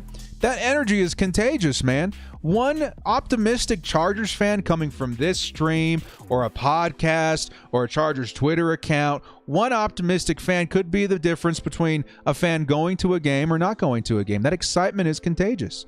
And if we can help fill those seats and help the Chargers for the first time in a long time obtain a home field advantage, that's how you make a real difference in real games. That's how the Chargers fan can make a real difference in the outcome of their season. And so optimism, yes, it's important. It's contagious, and it can have a real impact on the Chargers record. Whether big or small, it's an impact. It's a strategy that you got to, obtain. You got to execute that. As Chargers fans, that's what we got to execute. Keep that optimism. Get those seats filled. We got this. Kenny B says, game over, go Ravens. Hey, man, great game by the Ravens, dude. Like, that's an awesome football team. Lamar Jackson, when he was getting all that crap slung at him, especially when the Chargers worked him out at wide receiver, I was like, ooh. Because Lamar, after his first season, man, I was sold.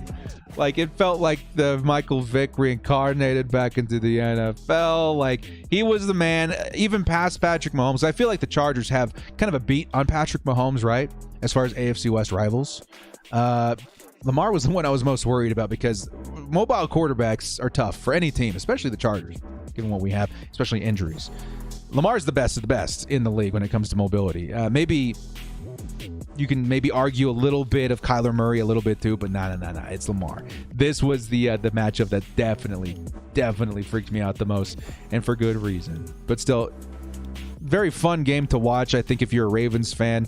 And as a football fan, I have to admire Lamar Jackson, what he's able to do. Definitely.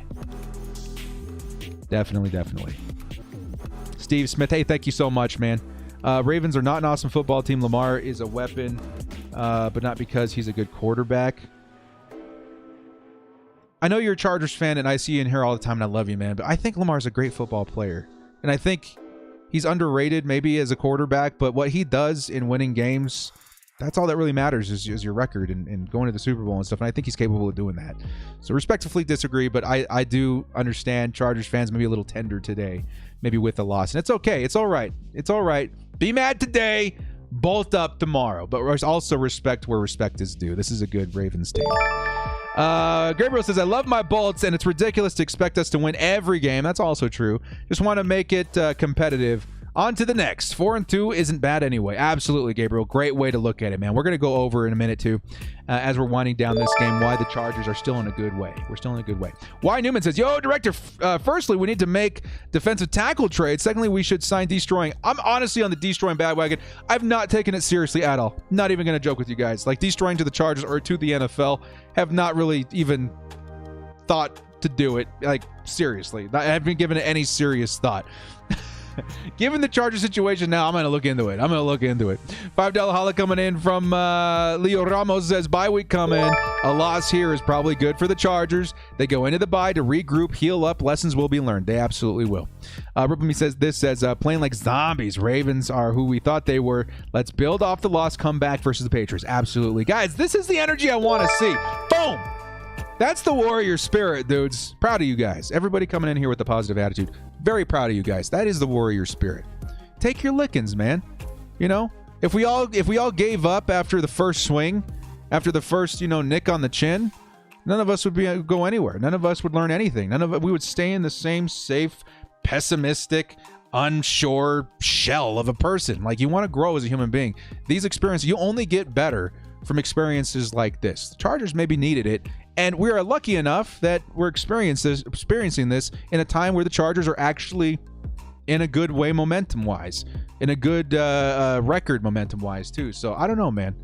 There's a lot to be pessimistic about. I know losing games sucks, but it's about how you pick yourself back up afterwards, especially I think as fans too. Because I know this channel has kind of turned into like, I don't know, a flagship for fan reaction and response and garnering, bringing people together to cheer on the Chargers. But I think especially as fans, if I have to be the spokesman for that, I will say as a fan, it's more important the way you pick yourself up from a loss than it is to holler and cheer after a win, if that makes sense. It's more important to do that. The dedicated Chargers fan base knows this. There's so many people in this chat that have been fans for years and years and years and years. If we were going to quit, we would have done so already. But right now, when the Chargers are on fire, the Chargers are at the top of the headlines lately. Now is it's most important to be that fan that picks yourself back up after a loss. Absolutely. Couple super chats coming in. Matthew Dahl says, are we getting Bulaga back? I'll look into it. I think he just had surgery, so I wouldn't expect to see him back until more the later half of the season. Lamar, short pass. We're looking at a 3rd and 6 right now for the Ravens, by the way. Wally Gallo says, last year the Patriots shut down the Chargers. This game doesn't prove the Ravens are a better team, just proves the Chargers needed a wake-up call. Yeah, and wake-up call can be construed in a negative manner, like, hey, wake up, you're not as good as you thought. I look at it more as just like, hey, man, this is the situation you're in this season, okay? You're probably going to the playoffs if you continue playing like you did in the first 5 weeks.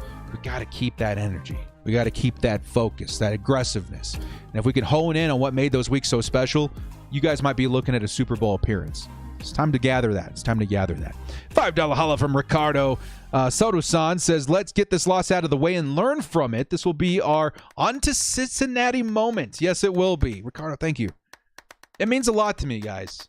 Like, it's so easy. It's so easy to be behind a team when you're winning. It's so easy to be optimistic and say, hey, if I can do it, you can too. When you're on top of the mountain and everybody takes a different path to get on top of the mountain, it's so easy to preach from that perspective, right?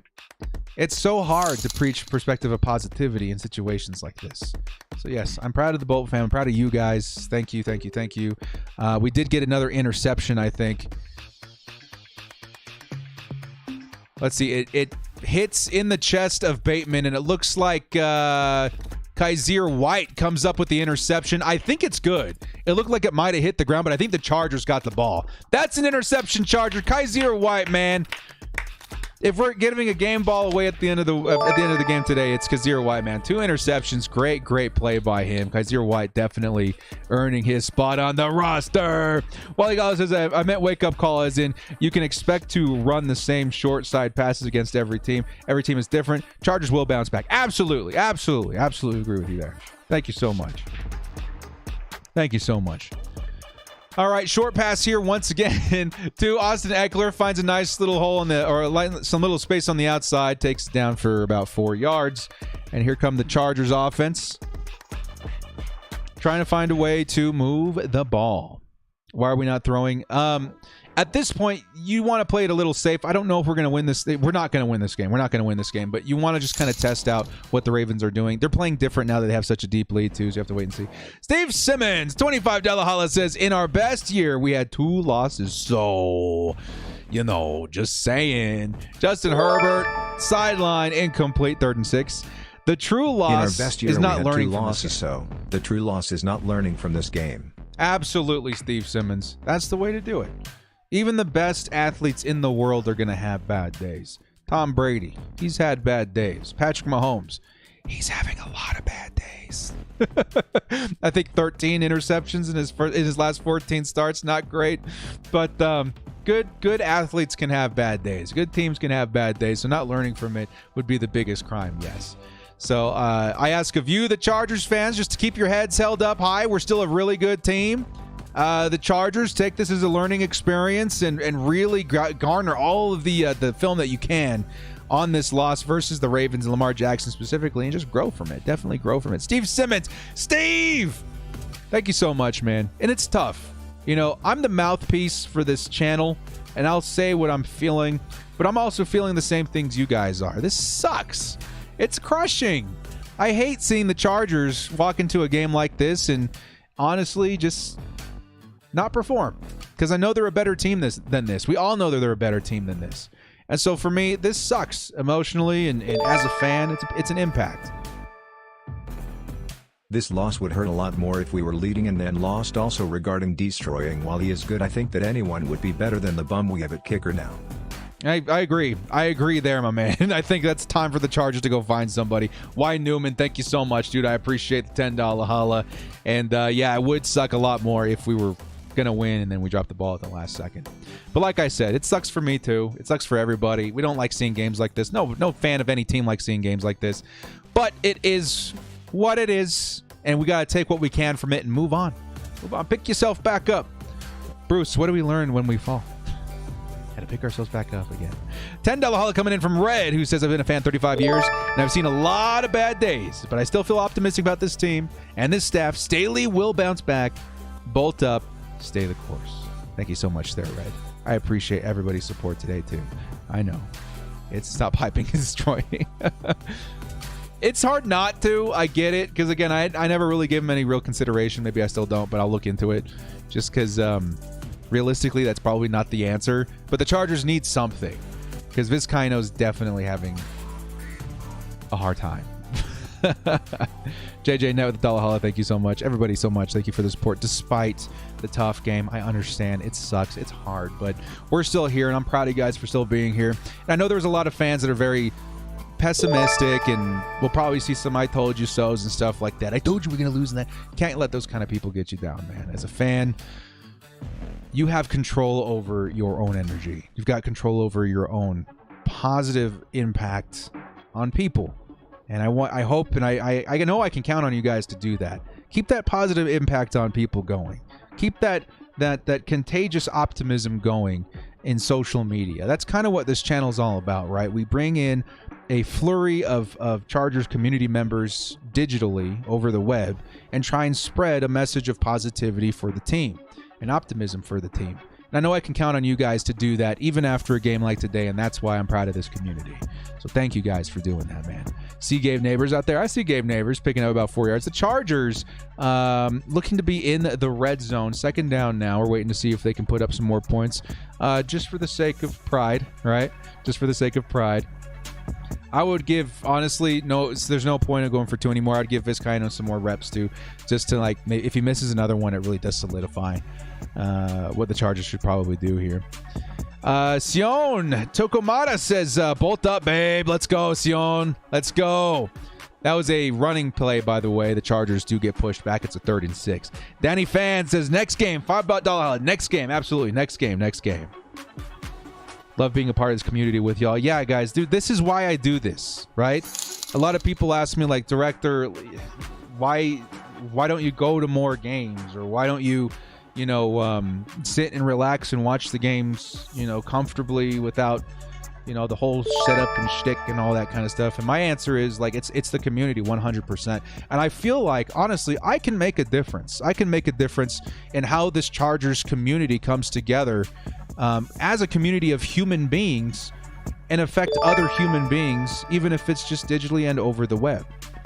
I feel like I can make a difference in the way that people perceive the game of football through the Chargers. I feel like I can make a difference in people enjoying themselves watching the game. Because I've been asked this all the time, especially by people out here in my hometown, like, why are you a Chargers fan? Aren't you sick of losing and this and that? This is over the course of the last over a decade.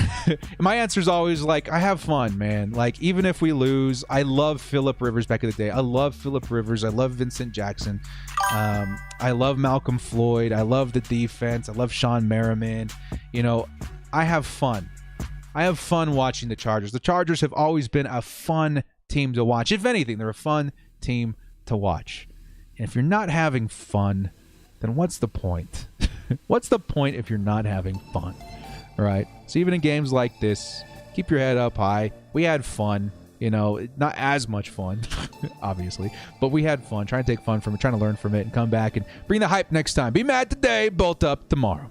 Johnny says, $5 holla. Need this bye to heal up. Baltimore has a good one up next with the Bengals, then a bye. Buffalo has a bye with us. We bounce back good and stay in the standings. Absolutely we do, Johnny. Absolutely we do. Red says, member for 2 months. What's up, boy? He says, love being a part of this fam. We will ride through this roller coaster together. Absolutely. And that's the best part about this channel. The best part about what we've built here as far as a community is that a lot of people, including myself, for the past several seasons, have done this alone. Watched games alone. Suffered losses alone, and as a Chargers fan, those losses were just so extra brutal for the past couple of seasons. We rode the highs alone, we rode the lows alone. Now having a community to stick it out with, man, makes it so much easier to be a fan, makes it so much more fun to be a fan, to see you guys hyped up in the chat, for you guys to get to see me hyped up in the video. Like, it's so much fun. It's so much more fun, and there is more support when we have games like this. So this is my mission statement to you guys. This is my challenge to you guys after today's game, after a game like this. Go out there in social media. Please spread positivity about the game. There's going to be a lot of people kicking us while we're down. It's really popular to see a team as hot as the Chargers were coming into this game. When they fall and they fail, everybody takes a turn kicking the down man, right? Don't let that be the narrative. Go out there and spread positivity. Bring up the points. 4-2 is a great start to the season. The Chargers still at the top of the AFC West last I checked, even with this loss. The Chargers still red hot. The Chargers still have Justin Herbert and Staley. We're going to bounce back from this, and we are still playoff contenders. I challenge you guys. take that positivity and spread it as far as you can in social media today, because there's Chargers fans out there that won't be able to handle a situation like this, that are probably even going to start bashing our own team, that needs some optimism. Even if you don't agree with their pessimism or their point of view, it's our job to spread that optimism. So I challenge you guys to do that. We can make a difference and get Chargers fans excited about coming back after the bye week. We really can.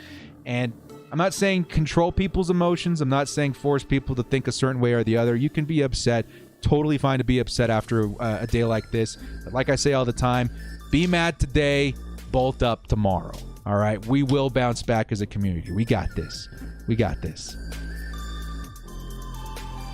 Switch teams now, fans of Tampa. I don't understand. If you're from Tampa, come to the Chargers. Welcome, welcome. We will welcome you with open arms. We'll beat the Crows in the playoffs. Yeah, baby. That's where it really counts, man. That's where it really counts. Bills with the home field is my only concern about this loss. Maybe, yeah. Maybe. That's going to be a big one. 4-2 is still good. Absolutely. We better come mad and hot against the Pats. I'm ready, man. We'll take a look at the schedule here before we close down the stream with only 2 minutes left to go. The Chargers. What was the last play?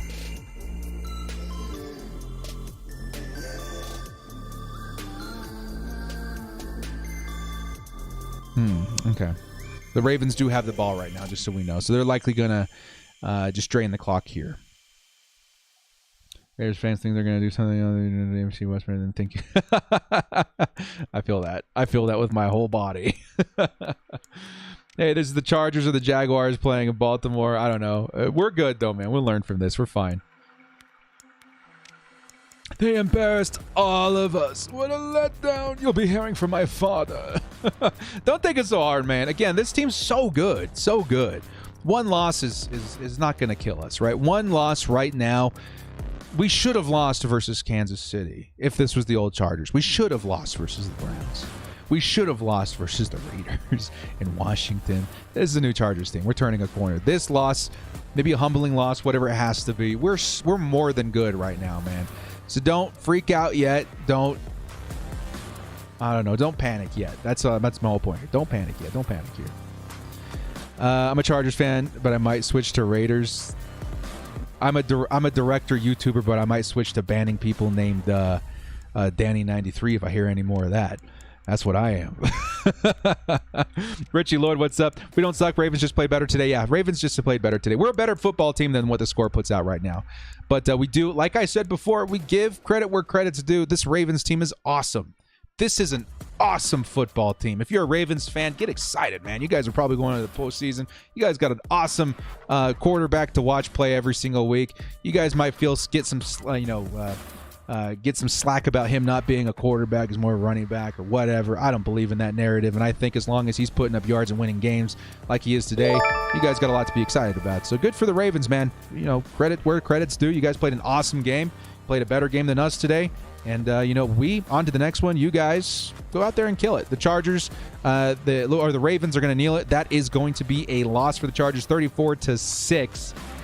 But like we said before, this season's far from over, and we have a lot to look forward to as we continue into this 2021 season. $5 holla coming in from Steve Simmons says, been a Bolt fan since 1960. So if any of you think this is bad, there's been much worse. Bolt up and stay positive. Absolutely, man. Absolutely. GG's to the Ravens. Hard-fought game by them. Honestly, the Chargers definitely struggled that game, but definitely not bad. Yo, 100 HK holla coming in a tough one today. From Darius. It happens.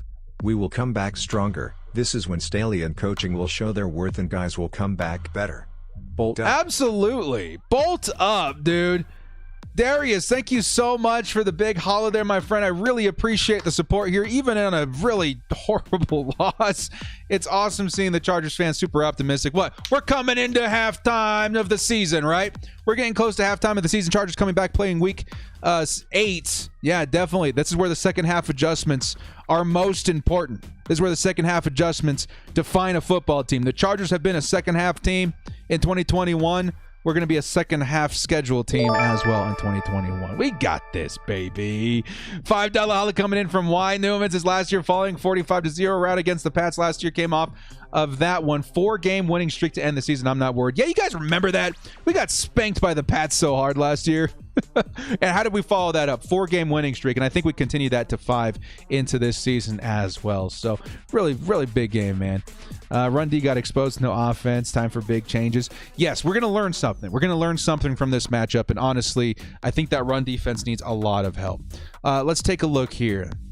NFL standings. Take a look at the NFL standings and then the Chargers schedule. I want to take a look at this before we wrap out the stream, because we got some things to discuss. Some things to discuss in this loss, because this is where serious contenders learn from their mistakes and come back fighting even harder, right? So let's go to the ESPN standings right now really quick. Let's go by division, okay? So the Chargers at this point in time, AFC West, 4-1. So if the rate, and honestly, what we got, 3-0 in the conference, 2-0 in the division. So even if the Raiders and the Broncos win this game, they're facing each other this week, right? So yeah, it doesn't matter. No matter what they do, the Chargers are still at the top of the AFC West. This win would have kept us at the top of the conference, right? That's kind of what this game was for us. Real quickly, we got one from Ethan. We've been through much painful times, 2015, 2016, 2019, so this is nothing. Losing sucks and the team struggled, but we got this, Bolts fam. Much more football left to play. Bolt up. High voltage sign. Bolt up, Ethan. High voltage sign. High voltage sign. Thank you so much. That's such a good point, dude. 15, 16, 19. Like, it's been painful at times, but this is a much better start than we've seen the Chargers in a long time, too, man. So don't get too down in the dumps about it. Be mad today, bolt up tomorrow. We'll be back. Definitely will be back. So, and again, given that loss, we're still at the top of the AFC West. What are we likely going to see today? We're going to see the Chiefs bump up to 3-3. And then either the Raiders or the Broncos bump up to 4-2 with the Chargers, but the Chargers have the 2 division wins, so that will keep us very snug at the top of the division, at least for a little while. Okay? So far, not too bad. Now, we got to take a look really quick at the Chargers schedule. You guys want to take a look at our next few games? And guys, look at this. Just as a visual, man, look how good this team is so far. Washington, Kansas City, Vegas, Cleveland. Those are some really good teams. This top-heavy schedule was absolutely so dreadful. And I thought we would be lucky to make it out of the first half with 3 wins. And in that scenario, I had us going 11-6. Imagine that. The Chargers coming out 4-2. That speaks volumes to what this team can do versus serious contenders. I would say the 2 biggest teams that we beat, Cleveland and Kansas City, that's huge. We got exposed a little bit versus Baltimore. That's okay. We're going to have to figure that out. The Chargers historically, at least in recent memory, a lot better versus the Ravens in the postseason than in the regular season. That's where it counts. Now take a look at this, boys. This is where things get exciting. Okay? Chargers, next week, bye week. You guys put your feet up. We're not going to do a stream next week. We're going to take a little bit of a break. I'm going to watch football with my buddies, maybe, smoke a brisket, who knows. But that's going to give us this bye week very, very important for the Chargers timing-wise. We got to get our players back. Maybe Bulaga comes back. I'm less optimistic about that. We need Drew Tranquil. We need Kenneth Murray. I think we can get those guys back. Mike Williams needs time to heal for a big second-half explosion. We need to continue that campaign for one of the best wide receivers in the league. He needs that time to heal up. Okay? The Chargers coaching staff needs time to figure out what we did wrong versus Baltimore. Continue to prepare for the second half of, honestly, not as hard games. So the bye week is coming at a really, really good time. Now let's take a look at the rest of our opponents here, guys. New England. Let's take a look at the super chat real quick. Last 5 teams record now 18-9. Next 4 teams 11-12. That's what I'm saying. Right? New England in week 8, followed by Philadelphia, Minnesota, Pittsburgh, Denver, Cincinnati, New York, Kansas City, Houston, then Denver again. Followed up by the Raiders. That second half schedule is so much better than it was the first half. Roberto with the $5 says, okay, I'm over our loss. Study it, learn from it. 4-2 exceeds where everyone in the NFL thought we would be to the start of the season. Bolt up. Absolutely. Absolutely. Thank you so much, Roberto. Love the name. Love the name. Love the name. Look at that second half schedule, man. I smell a victory brisket in February. Me too. Me too, baby. Me too. So a lot to learn from this game. But honestly, the optimism going into the second season. By the way, if you guys didn't know, I will be at this game in Pittsburgh, right here. I will be at that game. So we're not going to have a stream on the 11th, or I'm sorry, on the 21st or next week either, because I will be at the Pittsburgh game. Okay. But the schedule's so much better going into the second half. Again, look at this front half schedule, man. This has been absolutely brutal. Absolutely brutal. The second half, I'm looking very optimistic. We'll do like a flyby here in just a second of the prediction here. Sunriser says, good loss just in front of the bye week. Just like it was planned. Just like it was planned to keep us on our toes to win the SB:_bolt up. Absolutely, man. Just like it was planned. Keep us on our toes to win a Super Bowl. We got to keep our focus up. Got to keep our focus up. Thank you so much there, Sunriser. And again, this loss came at the best time possible. We would love to see a win. We always want to see a win, but the bye week, very, very important to regather yourself. Lamar for MVP. I think he's always in contention, right? He's a really good quarterback, really good player, really good athlete. Let's take a quick, a flyby of the rest of the schedule. And I don't want to jinx nothing, but I'm just going to literally just spitball it here, okay? We're going to spitball it really, really quick. New England, I think that's a win. Philadelphia, I think that's a win. Minnesota, shakier, could be a lot. I'm just thinking about Dalvin Cook here. I think that could be a pretty bad one. So let's say 2 wins so far. Pittsburgh, that should be a win. Denver at Denver. I'm thinking we lose maybe one of the Denver games. Okay, so I got 4 wins so far. Cincinnati should be a win. That should be a win. That's 6. We might drop one versus Kansas City. Houston should be a win. That's 7. I think we win one of these. That's 8. And I think we sweep the Raiders. That's 9. Right? Is that right? Let me count these one more time. So wins 1, 2, 3, 4, 5, 6, 7, 8. I think that's 8. Okay, so 8 plus, so that's 12. Right now, just spitballing it, I think the Chargers could be, what would that be, a 12-5 team? Right? Is that the new record kind of thing right now? I think 12-5 is definitely not out of the question here. Yeah. No, we're not losing to Houston. We're beating Houston. I put that as a win. Right? So still very, very good. 15-2 or even 12-5. That's postseason worthy right there. I think we can win it out. And honestly, if the Chargers continue playing the way they've been playing, I think we can win the AFC West. We're at top right now. The schedule is about to get a little bit softer. I think we can do it. We can win the AFC West for the first time in a minute and make the postseason, and honestly make a really strong push into the postseason. And don't let this game get you down too hard. We are still Super Bowl hopefuls. Take a look at the Chargers Twitter. We're not going to take too much time as for the post-game stuff today because we got some stuff going on today. Let's see. Chargers. Let's see what they say.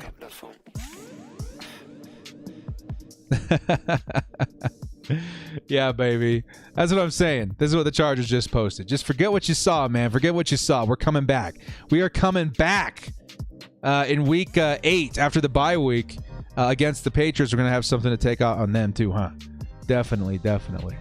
Well, guys, barring any other questions and stuff you guys might have, let me know. Again, my challenge to you guys is to spread the positivity out into the Chargers social media. If you're upset, totally be upset today. Bolt up tomorrow, but try and spread that positivity regardless of what happened today. I think the Chargers need that. They need that momentum from its fans, support from its fans, and attendance from its fans. The biggest way we can impact the game as fans, even in just like a YouTube channel like this, is to spread positivity, because that positivity can turn into someone purchasing a ticket, maybe even to their first game ever, and supporting the team at home. And that does create a home field advantage, and that does create impact for the Chargers team. Okay, so we got this, man. Hey, good game played by the Ravens, man. You guys are an excellent football team. Excited to see how far they take it this season. Chargers have some stuff to figure out going into the bye week. Softer schedule after that. We got a lot of football left to play this season. Not even halfway through. It should be a good season to be a Chargers fan, man. Even given a loss right here.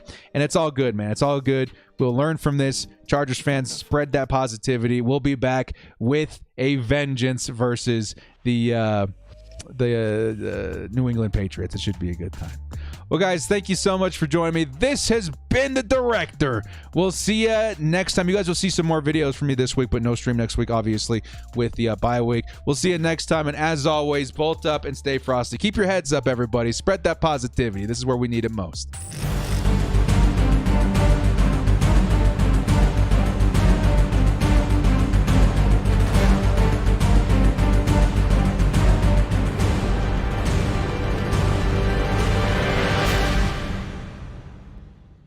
Want to watch football without the restrictions of blackouts or cable? Check out expressvpn.com to help you get access to all the live games. Sign up today using the link in the description to get 3 free months.